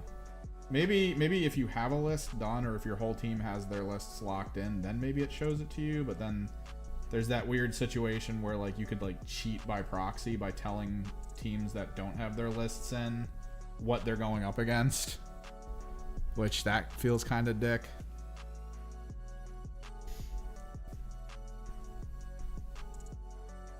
But to my understanding, this local group tends to try some stuff. I've seen pictures from their tournaments, and I feel like the lists I've seen are quite impressive.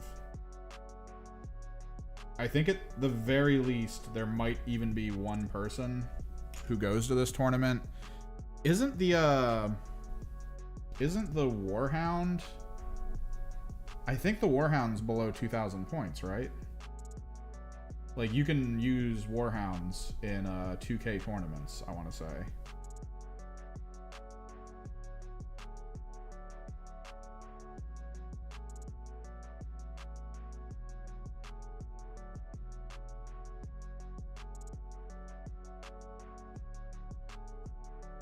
Like, easily.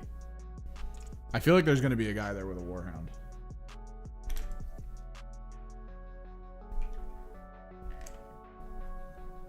Yeah, so there could 100% be a guy. Hang on, phone call.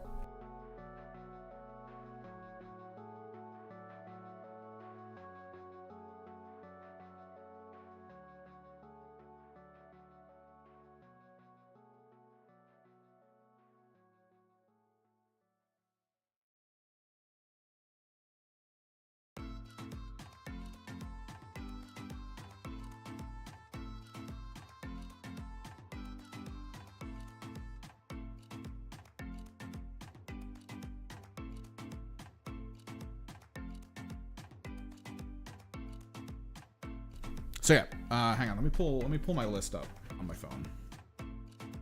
So I want to do. I brought up that I want to do like a kind of pseudo gimmick this weekend. It's not going to be the best. I'm going to take a ton of lists. I'm taking a bunch of lists to the game on Saturday, because I'm going to talk to my opponent and be like, look, on a scale of 1 to fun, where is your orc list in your head?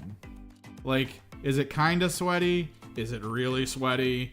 Like, I don't mind if what you're looking at on the field is like, I have a lot of optimal things on the field that are going to be very difficult for players to break. Because I can bring my list that I have in my head of like, ooh, this could actually really work, which I think is, where is this? Castigator Full. Castigator Full is my Castigator with a Panoply, my Knight Desecrator with, let me change out Warp Strike Claw. 3 Brigands, 3 Executioners. The Brigands all have their missile hats. Executioners are all heavy stubber, and a Huntsman with a Melta on his head. The Huntsman is supposed to stay in a reserve because I want him to come off the board edge and maybe hunt for a tank or two while he's like popping in, because 9 inches is less than half of his full range for his Melta, so he gets his Melta benefit just popping it off the side of the table and shooting a tank in the side, which is hilarious. So I have the Executioners that are supposed to surround the Desecrator and create a screening grid on my side of the board while trying to find vision on opponents they can take pop shots at, hopefully using the aura benefit of the Desecrator, which will allow them to reroll 1s. The Castigator will be on the front lines with the 3 Brigands, which will hopefully all be within range of him. Therefore, the Castigator will provide the Brigands the sustained 1, and then I will long leash the Desecrator's aura to the Brigands, giving them rerolls of 1s, meaning that his vehicles, they hit on 2s, reroll 1s, sustained 1 with a Gatling gun with a ton of attacks, that when firing against the closest target to them gains an extra AP, meaning it is a 2 AP damage 1 weapon, 2 AP damage 2. Chaos Knights. Don't like this. Change. Brigand. Damage 1. Thought so. 2 AP damage 1, strength 6. 12 attacks. 2+ to hit, reroll 1s, sustained 1. That's angry. That's so angry. Not only that, they have the Havoc Missile Launcher on their back, which is D6 attacks at 2+ to hit, reroll 1s. Chance it being indirect if you want. Strength 5, AP 0, AP 1 against the closest target, damage 1. Like, they're these little balls of just damage output with all these benefits that they get. And it's just nice. It's a nice little balance. It's a nice little fun army that I think will do well on its own. The squad I'm thinking of going with, probably using tomorrow or Saturday, is that list minus the Huntsman and 2 Executioners, replaced with 1 squad of Blue Horrors and a Kairos Fate Weaver. Also, I think I put Aura of Terror on the Desecrator so that I could make the backline point sticky. This list I don't think will work. But I really want to use that Kairos, and I really want to see something with the Blue Horrors. Because the Blue Horrors have Infiltrate, which means, you know, they can deploy 9 inch ahead. Hopefully the player I'm going to go with is there this weekend. I told him I was going to be at the local store on Saturday. Hopefully he swings through and we talk about it. Because if he's like, I'm going to go with a fun list, I'll be like, yeah, let's go with fun lists. But yeah, this is my idea here for this Saturday. And then an alternate idea, which I need to run down and actually fill out because it technically is going to be cheaper, which means I might be able to fit another Executioner in, is going to be 2 Blue Horror squads, 1 Changeling, instead of the other brick that I have, which I'm actually really mad at because the points are so perfectly against me. For 500 points as an ally brick, the Chaos Demons, if I could double Blue Horror and run a Lord of Change or a Kairos alongside of them, I'd be so happy.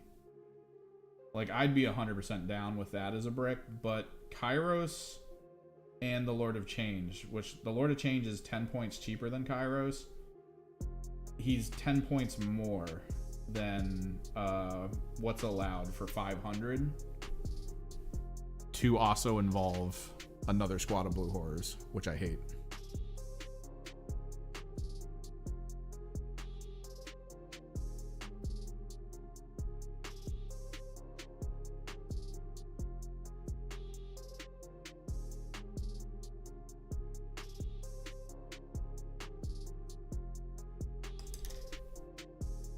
I think any of those lists, for me at least, are going to be fun. And actually, let me, because I think you came in late. I did post the pictures of it on the Discord, but let me up the focus a bit here.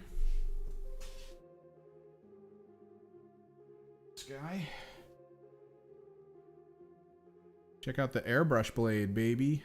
I fixed it. I OSL'd the front of it. And then I airbrushed the orbs.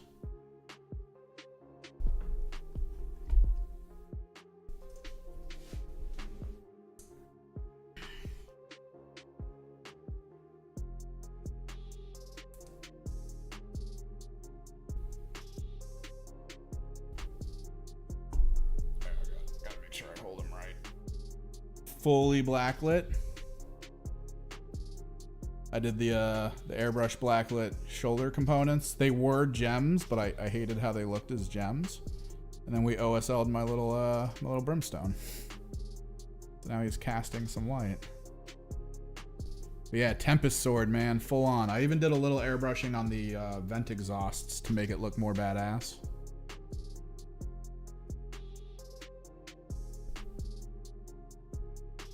But yeah. I like how it came out. Purple, the purple fluorescent isn't as bright as I hoped it would be.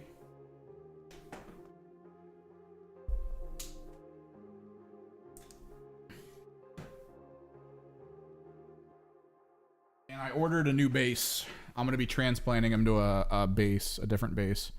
Because his base is bent. And I'm not happy with it. I gotta tell you, it's the most horrifying thing in... Well, maybe, hang on. No, yeah, it's bent.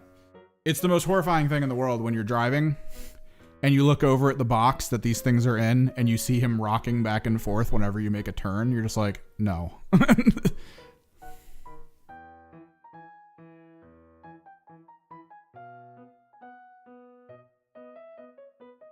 Dude, I really hope the Chaos Knight Codex drops and there's a psychic frickin' detachment.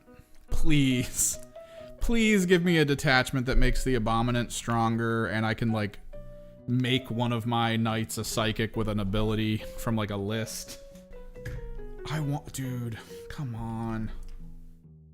Come on, Games Workshop. I know you've got it in you. Okay, what is this song?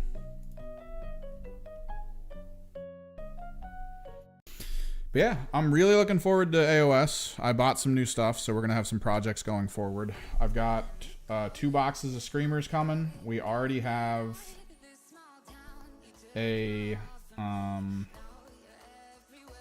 Fate Weaver? No, not a Fate Weaver. Kairos is the Fate Weaver. Not a Flux Master. Fate Skimmer. There we go. There's the word.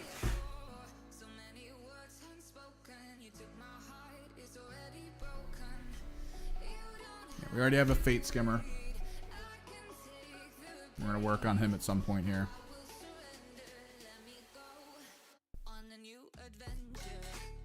He's going to have his full squad Screamers. We got another squad of Flamers coming in, like another box. So we'll have a full squad Flamers, which I actually really... Here's the thing. If I get the Flamers in soon and I'm able to put them together and paint them before the tournament, I might run 2 Blue Horrors with a Flamer squad with an Exalted Flamer in it instead of the Changeling. I think the Changeling's great. Never going to deny that he's good. But if I drop Flamers somewhere to perform a mission... and I have the Exalted Flamer with them, that is a horrifying squad when it comes to Overwatch, but it is also horrifying if you don't deal with them, because they can advance and shoot, and if the leader hits you and you're not a tank or a monster, he reduces your move by 2, and any rolls you make for advance or charge by 2. Which is very scary.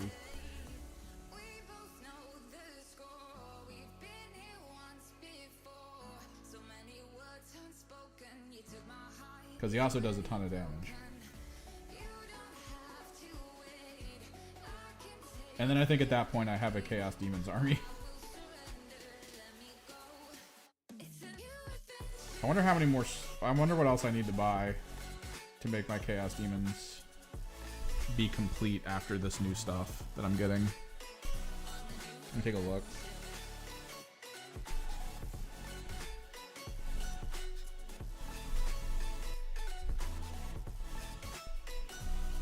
Calculator.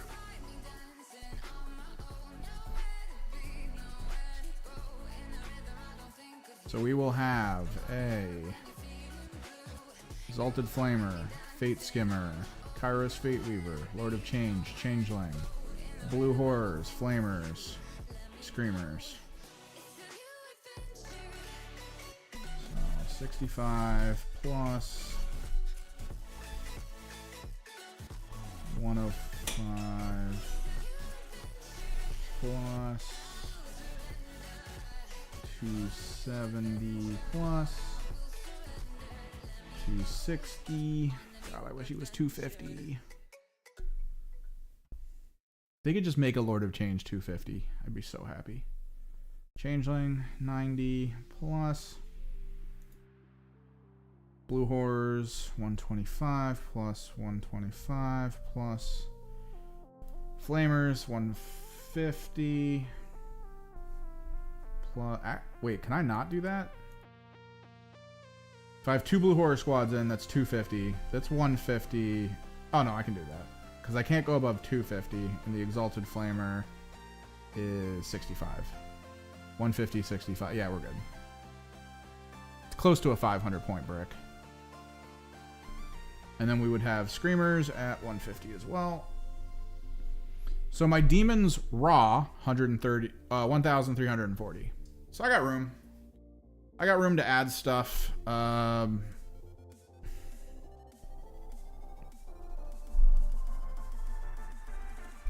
660 points. I feel like at that point you just buy, like, I would probably buy more Blue Horrors in bulk.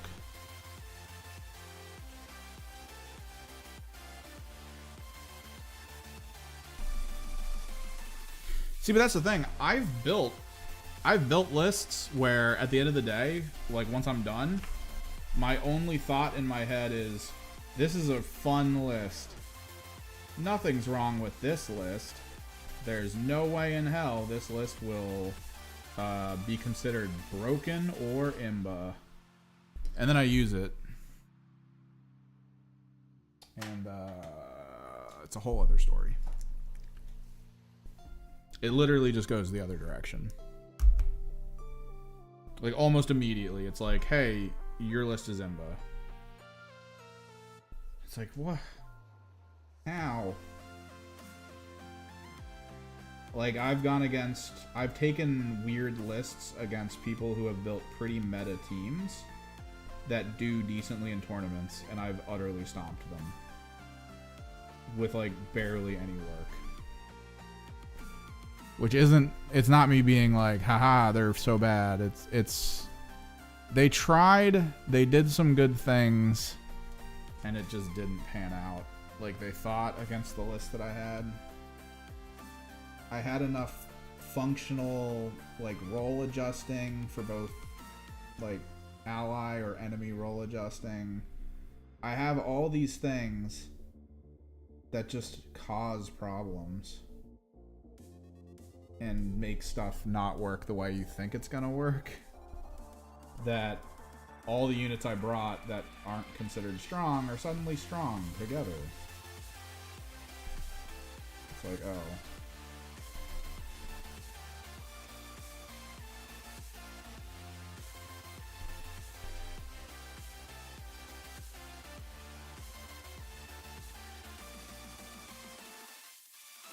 That's kind of my problem. My silly lists end up being strong. And then I know what a strong list is, but I know that it's strong. I've seen it be strong, and I've seen how to play it. And I get it. I get the entire premise of how to play it. So if I ever use it, I'm probably gonna do well. I just don't want to use it. Thanks, Golem in Flesh. Making the flesh tone super easy.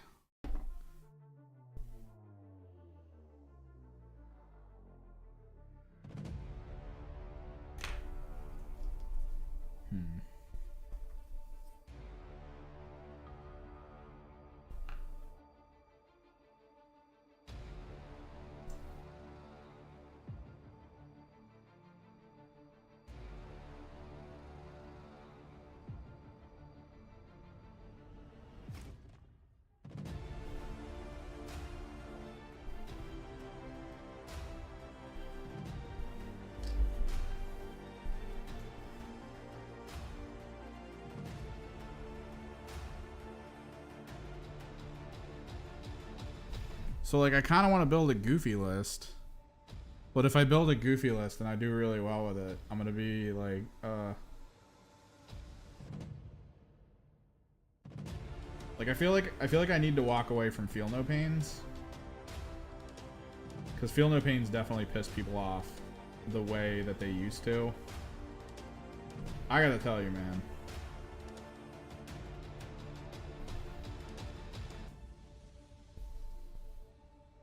Skaven models could be cool.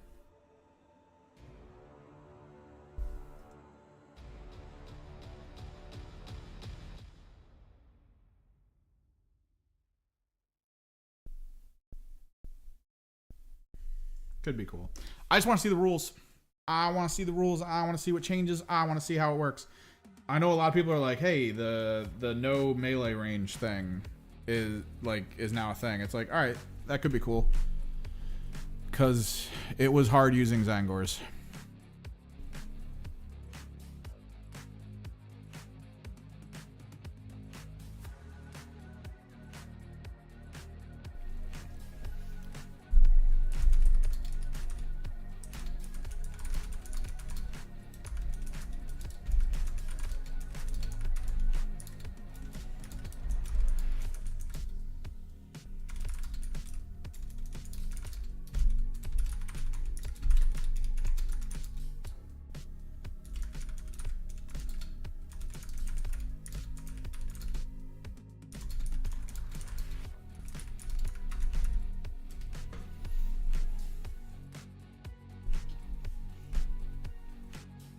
Like, I'm genuinely interested to see where the AOS stuff goes.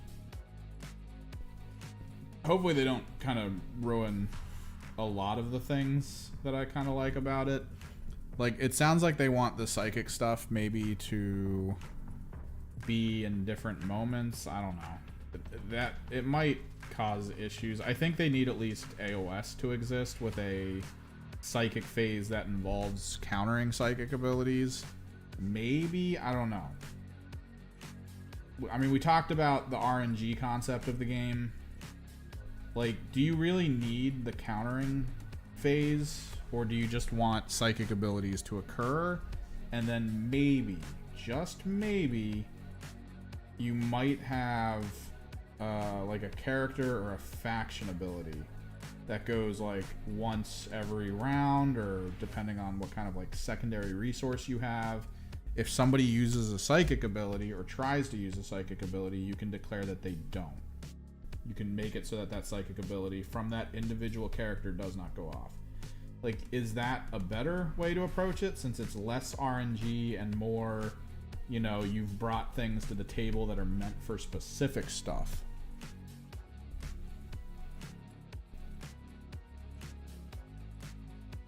Because I gotta tell you, as a Thousand Sons, or as a Disciples of Tzeentch player, when I'm getting all of my spells countered by a faction that doesn't really have a lot of spells, or at least a team list that doesn't have a lot of spells, it's like, I don't...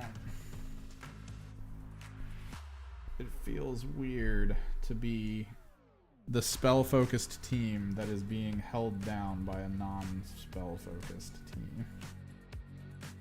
Getting completely denied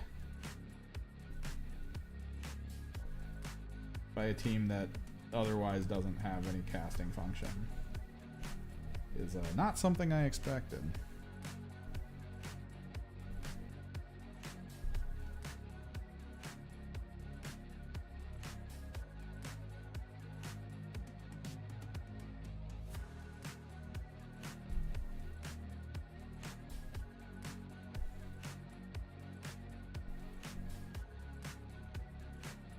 Yeah, Deny the Witch was done. Well, Deny the Witch was still done as a role, and it sounds like the main thing they want to do is smooth the game out. Basically, take the rules from the game that feel a little too much, like there's just too much going on and too much you have to remember, and too many times during the game that you have to kind of stop the flow of the game in order to get something else to happen. Like, there's still a lot of that, but like, they're gonna try to make it so that a lot of it gets put to the side, maybe. Like right now with ploys, there's a lot of like, I'm gonna do this, do you have anything to counter it? Yay, nay.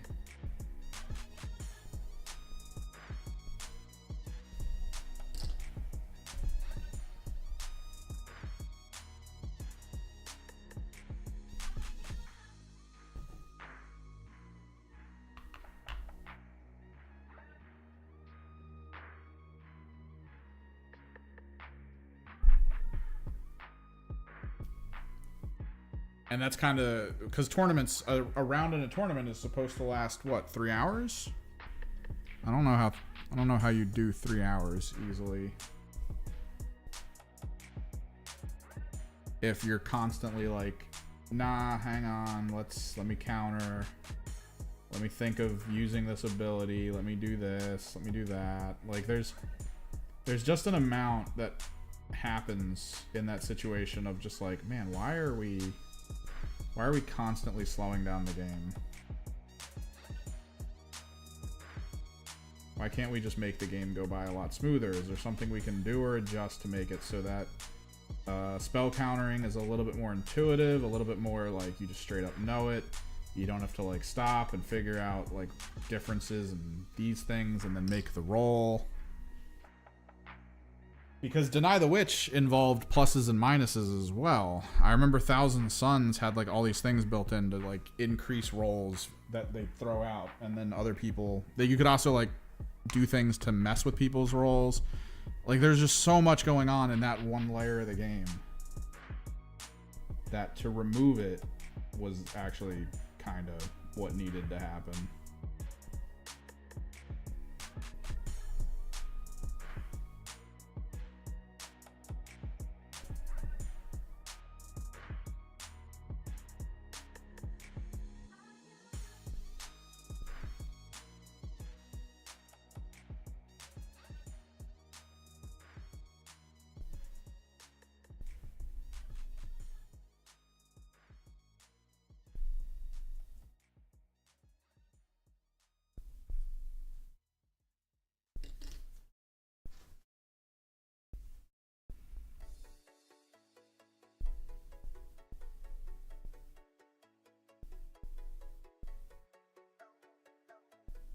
Work back into it with some blue.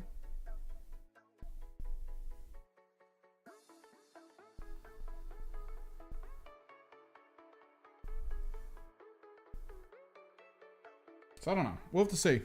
We'll have to see. My big thing is seeing the difference in rules to see what they keep for Disciples of Tzeentch versus what they throw out, what they change about what we have access to.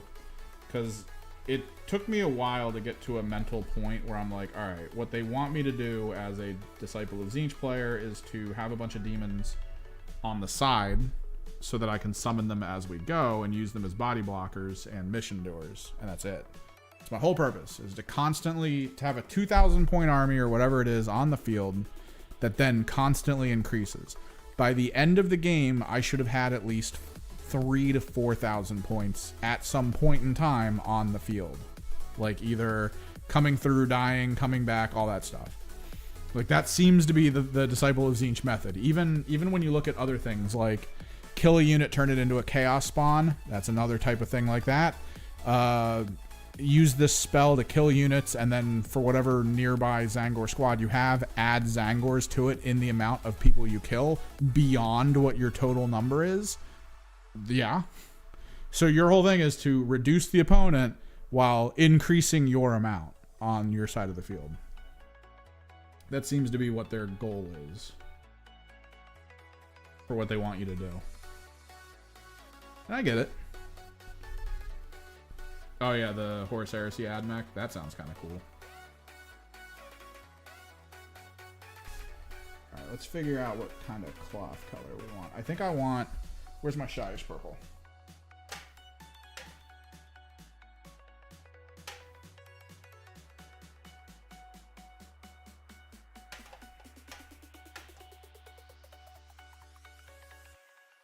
What's up, Slow MK?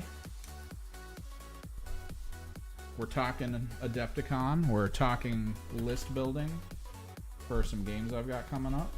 We're painting models. What you up to?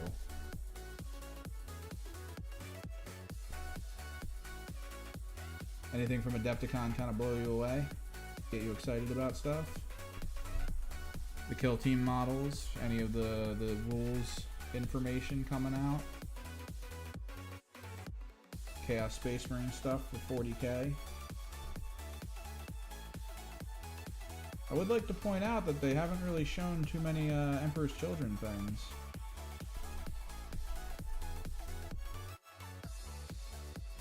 They've Showing a lot of very standalone 40k chaos stuff. And I know a lot of people keep pointing to the idea that that pretty much everything Valrak keeps bringing up as like rumors and stuff eventually come true like very shortly after.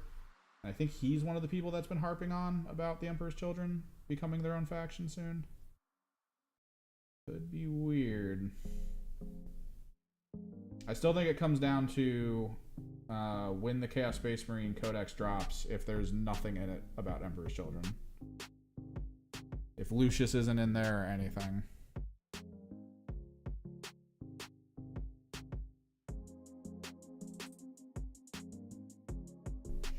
Oh, you're the one on the Discord that ordered stuff and then they didn't ship it to you because you weren't home. I hate it when that happens.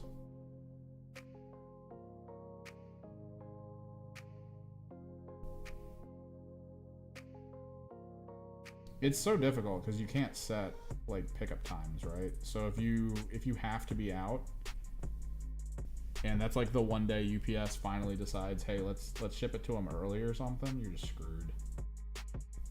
I've ordered things like fight sticks and stuff, and I've been here in the times when it's supposed to get here, and then it just doesn't.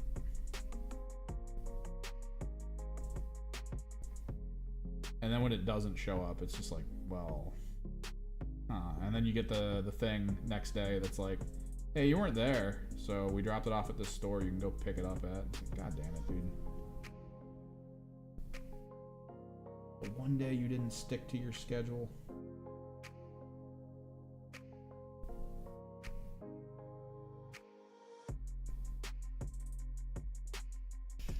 I mean, the Raptor models are nice. They're still nice. They're still good. I think they're way better than they were back when I first played, but I mean, that's the difference between pewter and frickin' plastic. But I mean, I can't really expect that because the Raptor models are supposed to also be Warp Claw models, so they're kind of perfect for that right now, being both. And they did show off the Battle Force, I think. Was the Battle Force shown off at Adepticon? I think it was, right? Or was that a leak on Reddit?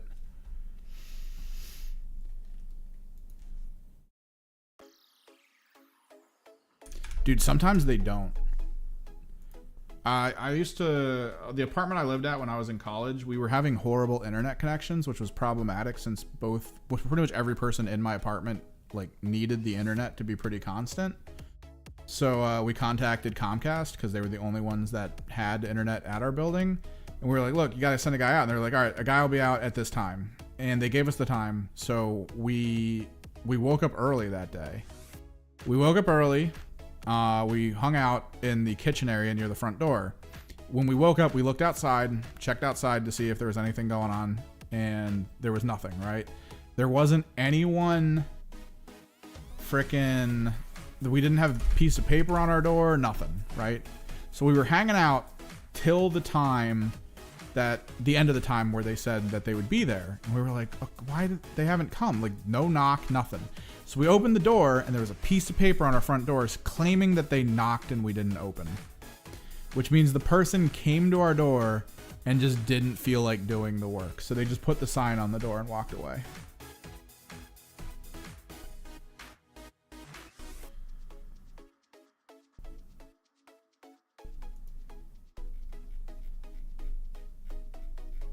Oh yeah, there it is. Veterans of the Long War. Because you get Raptors in here, right? I think I saw Raptors. You get the Lord. I guess he's on foot. You get Terminator. Oh, you get 2 squads of Terminator? Holy God. Looks like Chosen. 2 squads terms. Possessed.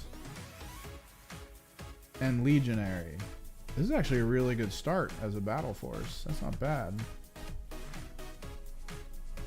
Oh, they have 2 battle forces. The Death Talons. These are the other ones I was looking at. This is the one with the demon. Dude, this is huge. Cultists, Accursed. This is the cult kill team in here, if you're interested. And then it comes with 2 squads Raptors, which it looks like they want you to do Raptors and Warp Talons, a Jump Pack Lord, and then an on-foot Demon Prince, which is weird, but, you know, whatever.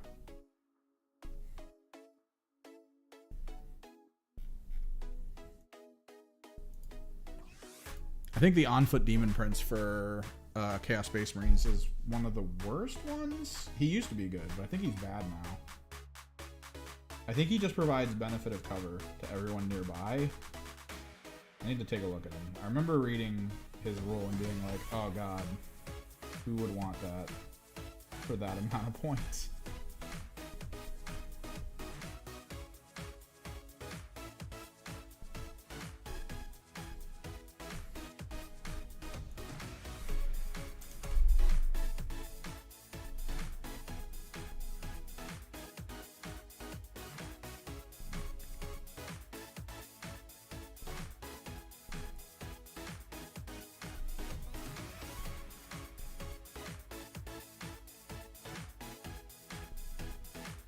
Yeah, benefit of cover. That's all it gives. It just gives benefit of cover. And then you can reroll 1 hit and 1 wound, and that's it.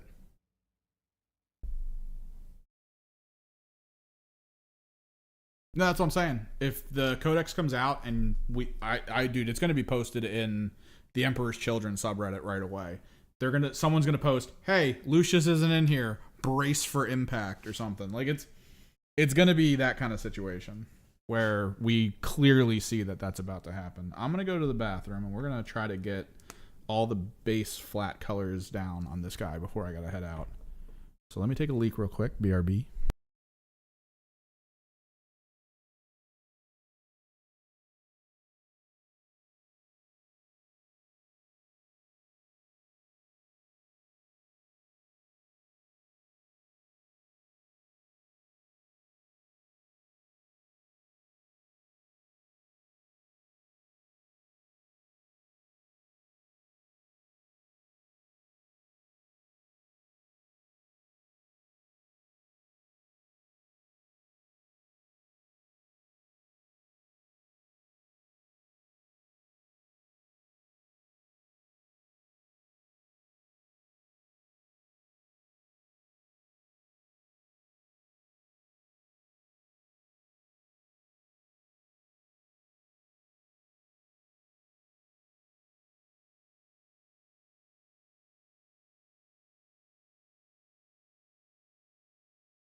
Oh, the horse ride.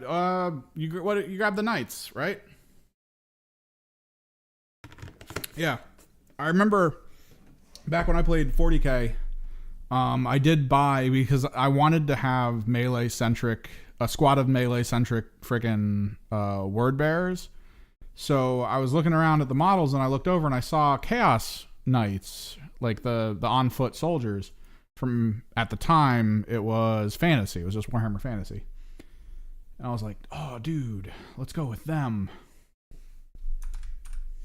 Which was really cool. I like that. Using AOS models as conversions for 40k, so good.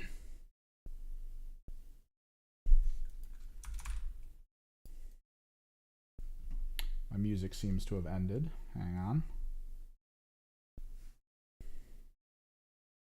But yeah, if you got extra parts, which I want to say they get, no. What is it? When you buy Legionaries, you run out of legs and you run out of backs, I think, first.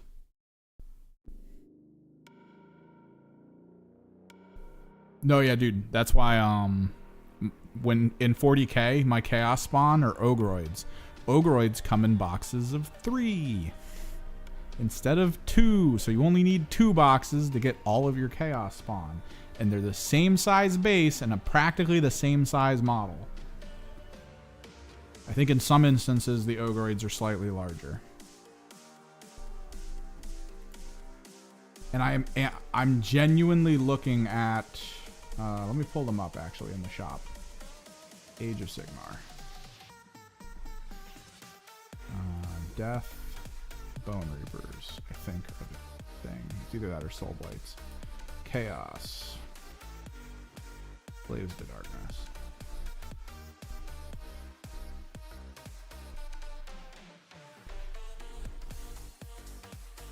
No, yeah, you grab an Eternus as like the leader of the squad, and then just bust out some Chaos Knights. Oh, that looks so good. You can get the Lord Karkadrak. Use him as a freaking Khorne leader on a Juggernaut. Oh, it's so nice looking. I think I want to say the Ogroids are they're only slightly smaller than Demon Princes. I think you need to give them like an enhanced base, and they could be Demon Princes. At which point you could go the Ogroid Myrmidon champion and just like mess people up with that. That'd be so cool. Frickin' Kagra's Ravagers, good frickin' good alternatives to like, what is it? Frickin' Chosen, although there's only 4 in there. But you can grab so many cool things just out of this list that looks so nice.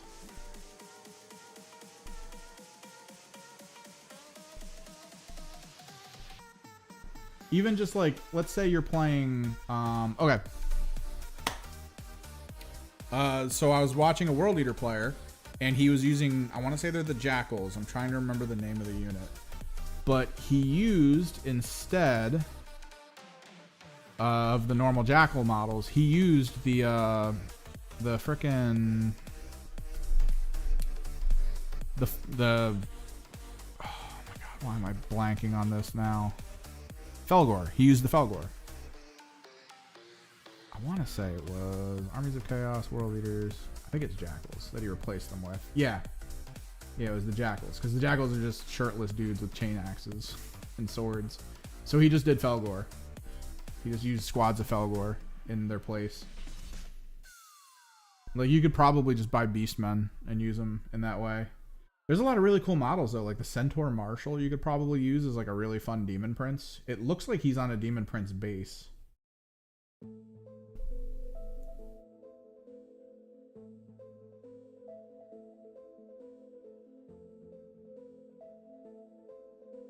So many cool models, man. Oh, yeah, here they are. So, the Morghast.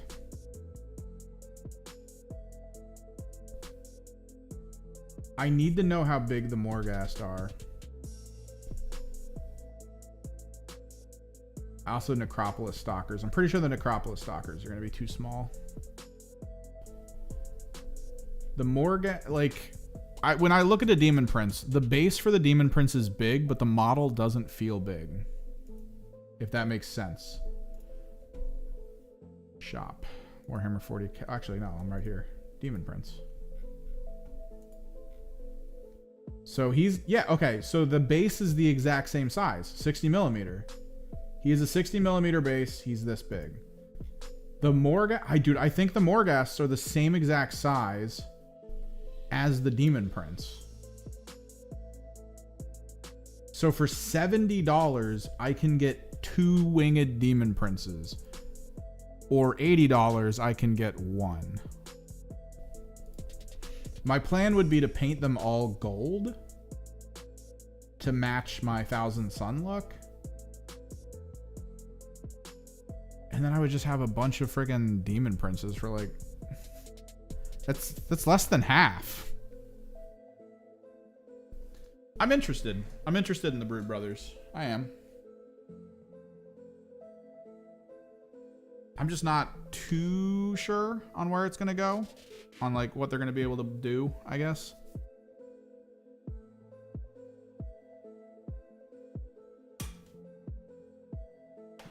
Where'd golden armor, hoplite.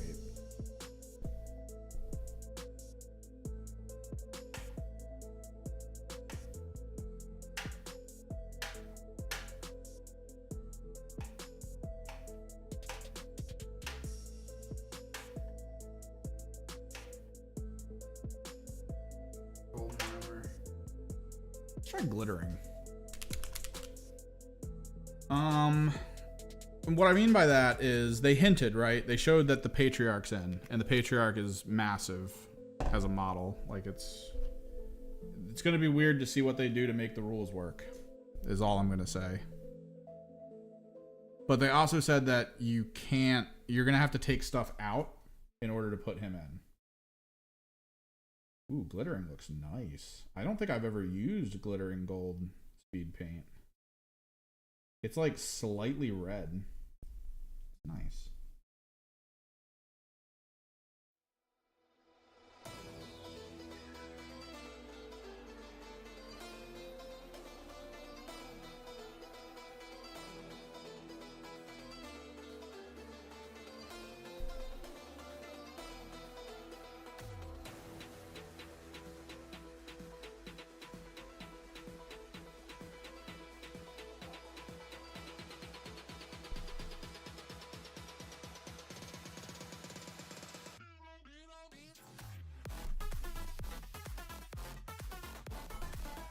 Ooh, that looks...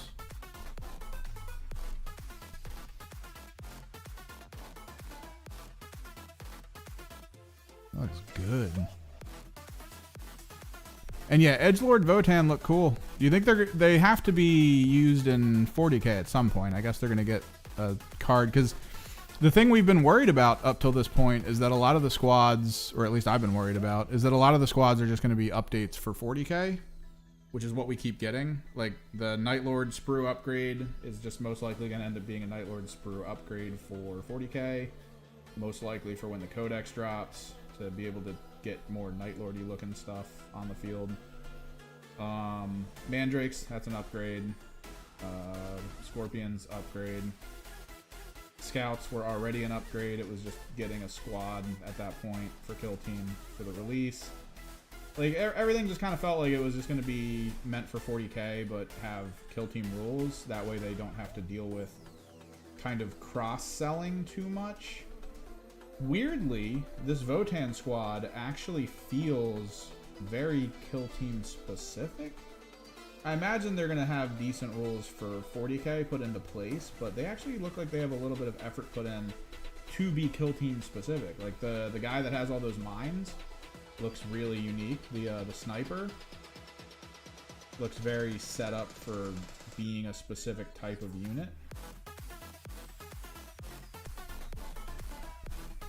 So that kind of looks cool. I'm a little sad that when they started talking about their rules, they just sounded like scouts.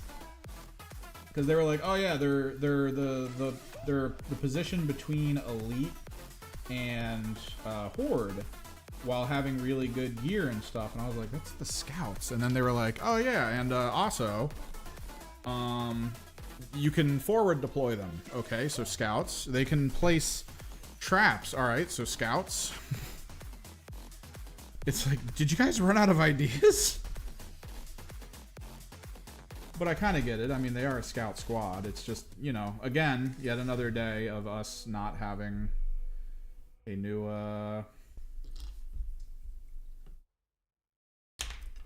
new bespoke Tyrannid team. And yeah, dude, why are they in long coats? We called them, in the local Discord, we called them Edgelord Votann.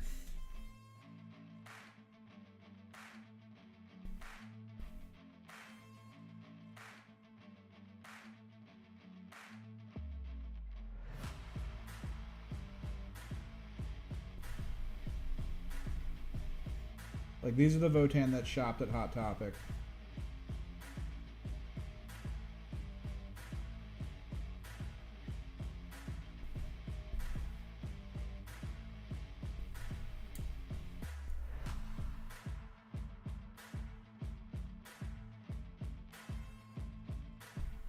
It's just so we had the Space Marine Scouts, and one of them has a long coat. And now we're getting Votan Scouts, and they also have long coats. I think someone in the art department at Games Workshop has a kink or a focus of fetishism in which they really enjoy long coats.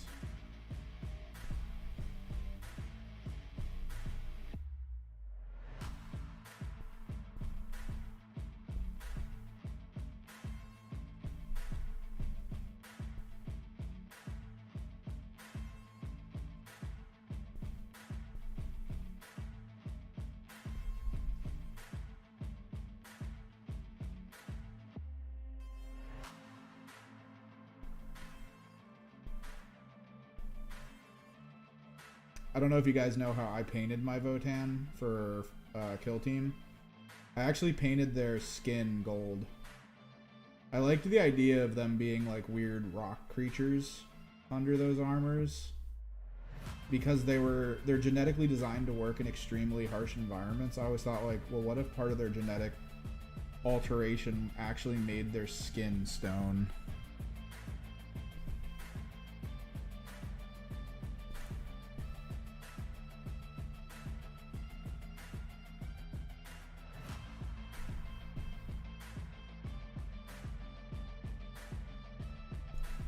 And I'd probably continue that with this army. Like, honestly, if I were to continue, if I get that squad and build them, which I might, I don't know.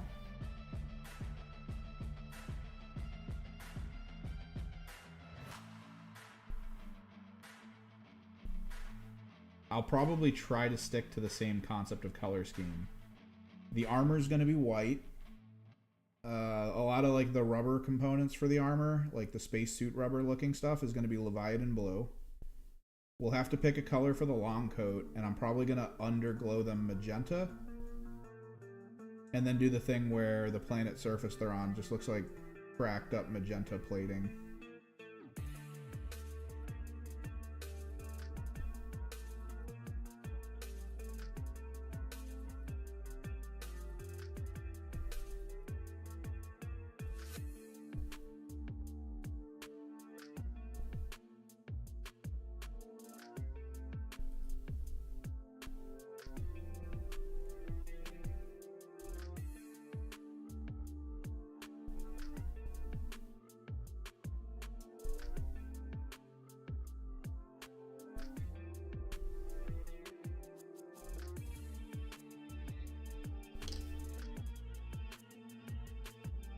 So that's good for that. I want to do golden armor, though, for his actual armor. This guy's going to be opulent. This guy's going to be the pinnacle of what I feel like a proper rogue trader is. Of just like, look at me. Everything in my life is amazing.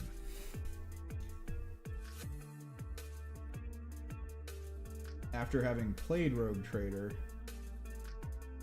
that's my vision on them now.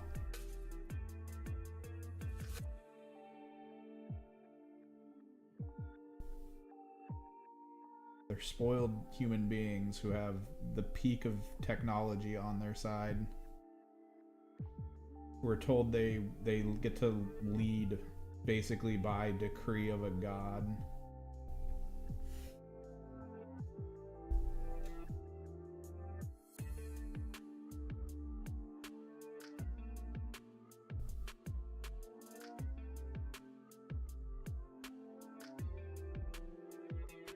To the point where their decisions on who they can have as retinue and friends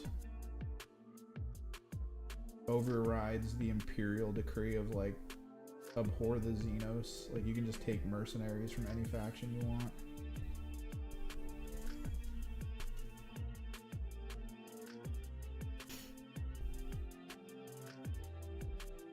I'm a little annoyed at the DLC concept for Rogue Trader.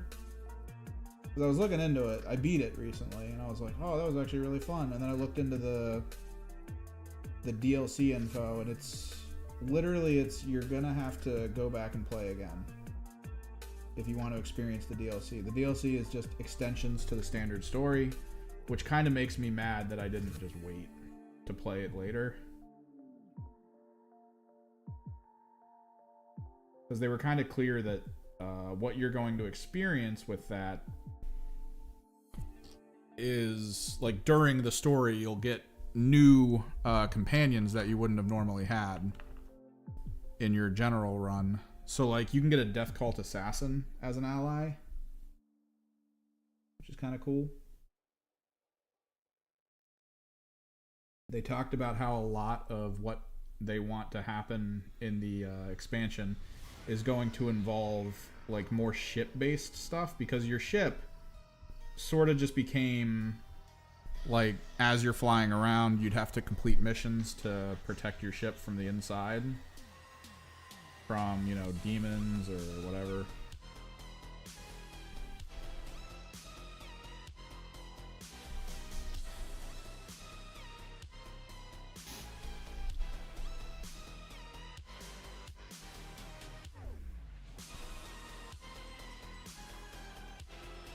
I'm gonna grab all of this stuff before I head out today. I don't think we're streaming tomorrow. We might, but probably not. Keep an eye on Discord for that info.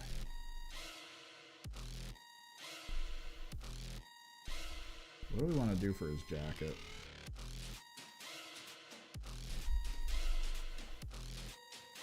Burgundy just feels too sexy to not use.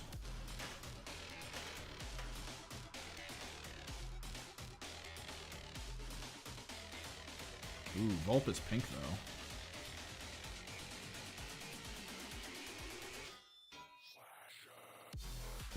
Nah, not Vulpes pink. Definitely burgundy though. Yeah, they're supposed to expand it a little bit so that it's not so repetitive.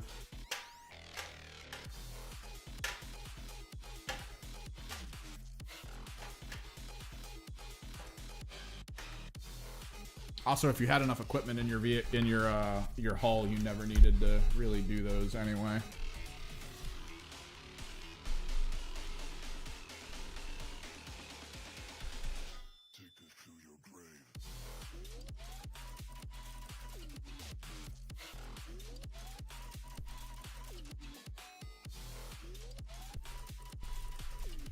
Like, if you had enough weapons from all the fights that you've been doing, just sitting in your hull, you could consistently just give your crew weapons and have them deal with the incursions. Super useful.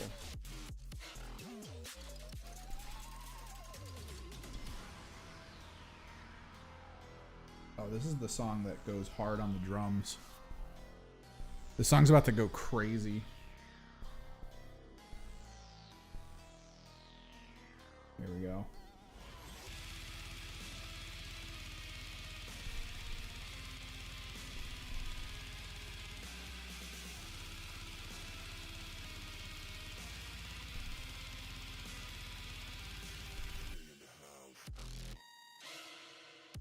Just out of nowhere. I remember listening to it and being like, whatever. It's just noise, and then they were like, check out this drum.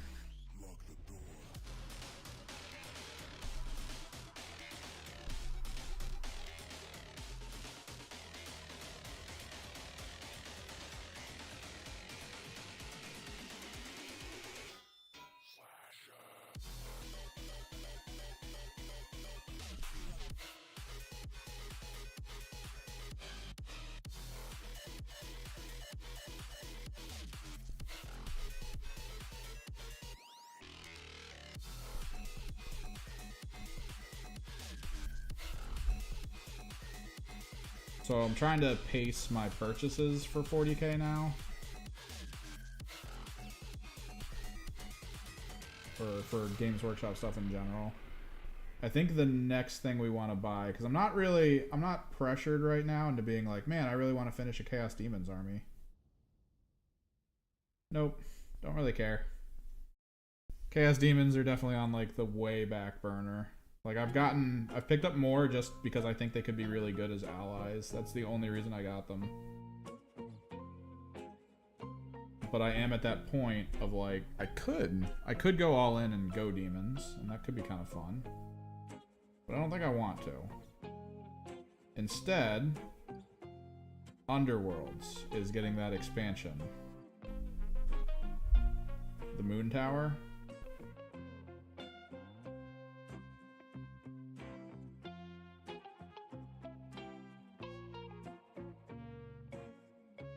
Or the Mirror Tower, or whatever it is. That brings a lot of the old teams up to the new pacing of the game. Gives them new decks of cards, new balance. Because I was looking into what other teams I want to go for Underworlds, and that little Grot spellcaster team, yeah.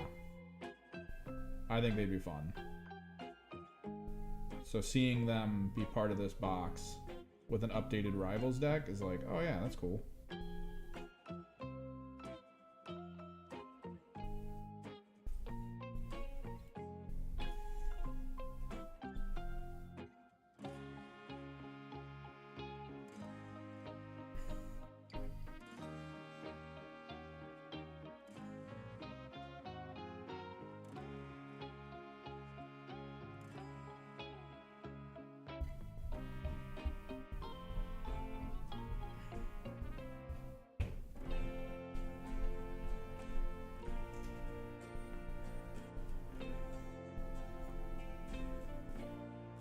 This feels like a bathrobe.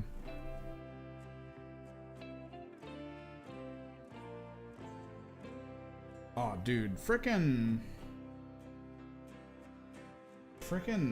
I hate it. I felt like I stopped getting navigator points. Like, it says under navigator points, you get them when you do the scans. You also get them when you complete events that occur during jumping.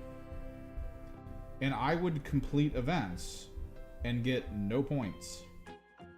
So I think they nerfed it so that it only happens when you scan. That way, like, you don't just get to make everything safe as you're jumping around. Which kind of sucks to a degree. Like, I feel like it'd be kind of good to create like really good jump paths. Like, I actually would spend a lot of my points on doing long haul jumps. I would usually create one long haul jump between a couple of my different owned regions in the middle. Like, what was it? It's Janus and Dragon or whatever. I would always make a long haul jump safe between those two locations. It would speed everything up so much. And then I would make whatever one jump it takes to get from Janus to Footfall safe. I could go anywhere I wanted in the middle without issue.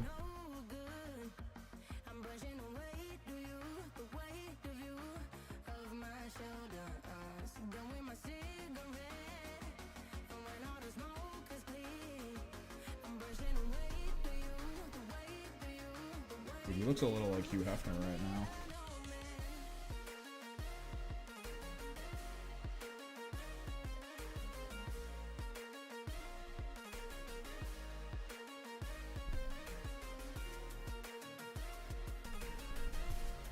His purple is, or his friggin' burgundy as hell jacket. It's like a bathrobe.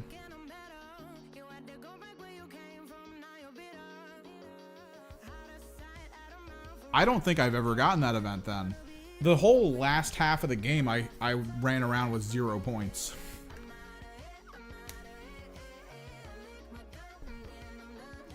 I don't think I ever got ship combat. Like the outer, like you're talking like the flying around ship combat. I don't think I ever got that. I only ever got the one where they were like, hey, there's demons on board. And I was like, cool.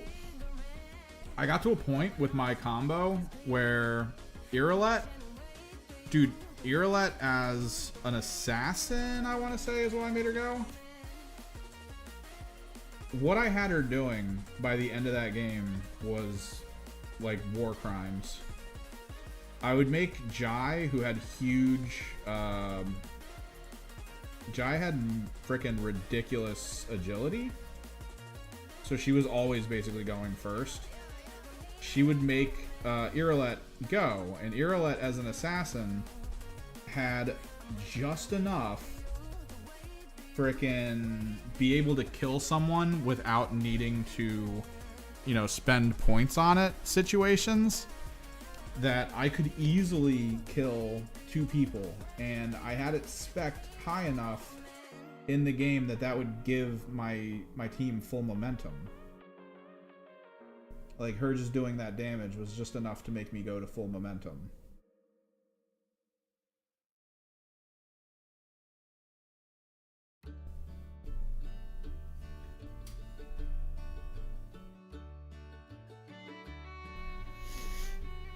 So she would kill 2 people, go full momentum, it would go back to Jai.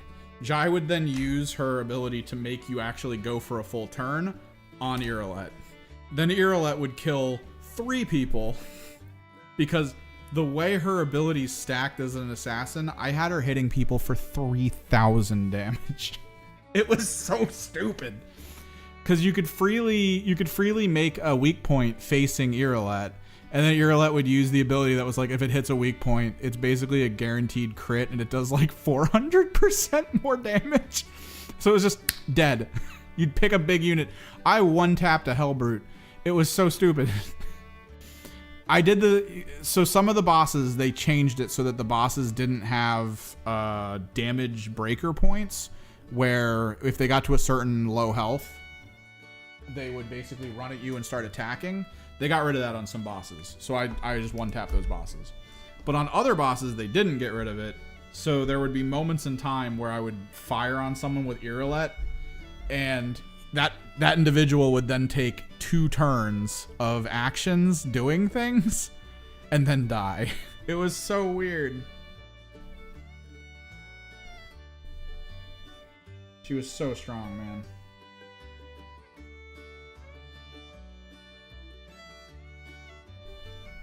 We're gonna go burgundy with a Luxion purple internal, I think. Why is this old western?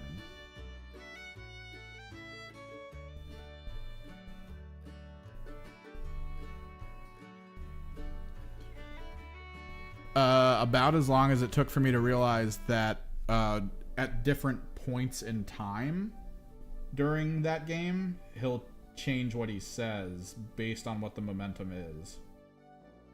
He'll say half momentum, low momentum. He actually declares what the momentum's at as you're playing. Like, not just full, but low.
And even though I beat the game, so I beat it, and I've even used these abilities, I don't know what triggers the use of a desperate attack.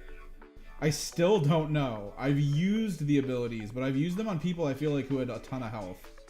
So I don't know why they used a desperate attack. I thought it was like something where it was like, oh, if the unit's about to die, they get access to a desperate attack.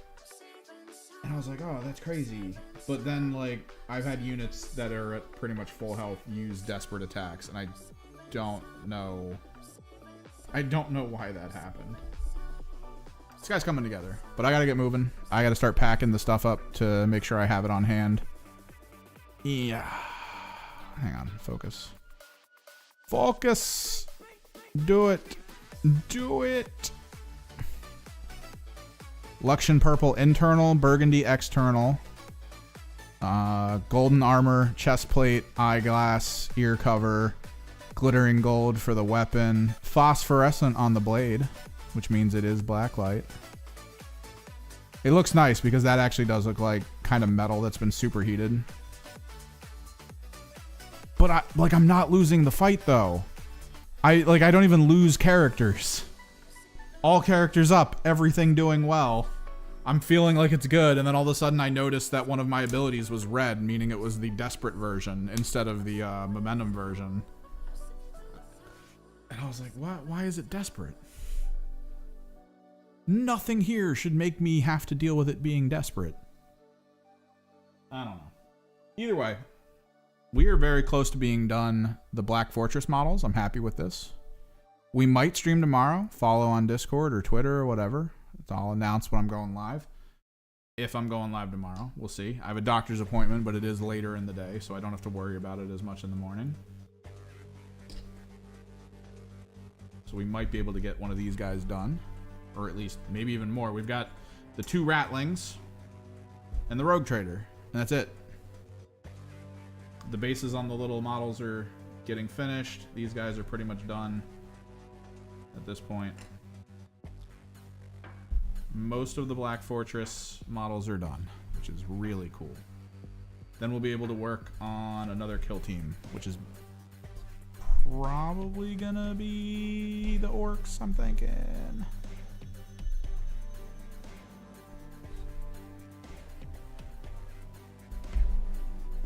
Yeah. It looks cool because they all look very different.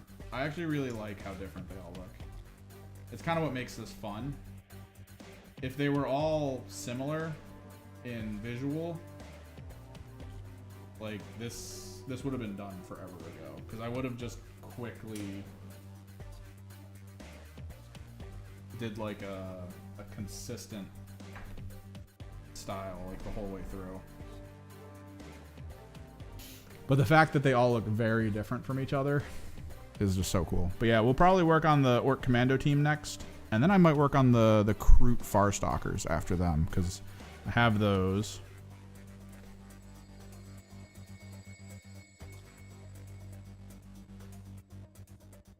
Wait, what else do I have?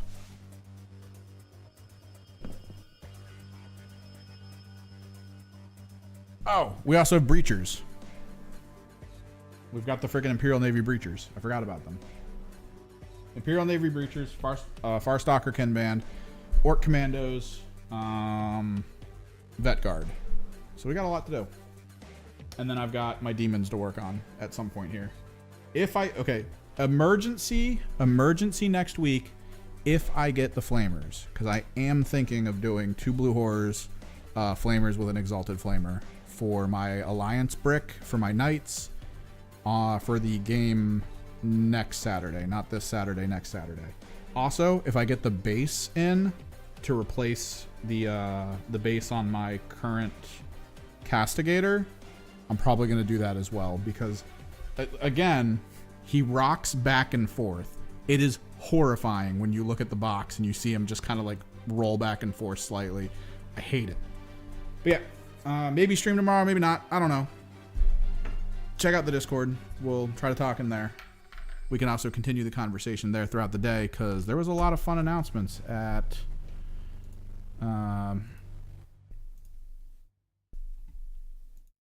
frickin' Adepticon. Let me take a look.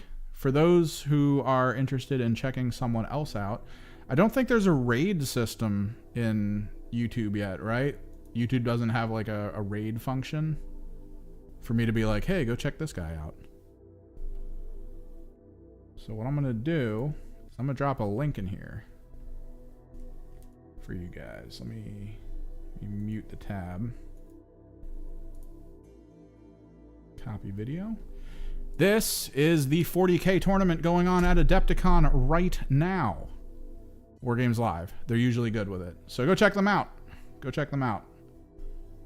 Take a look at what they're doing. Be nice in that chat. You know, don't nerd bait or anything. But yeah, until next time, guys. Later.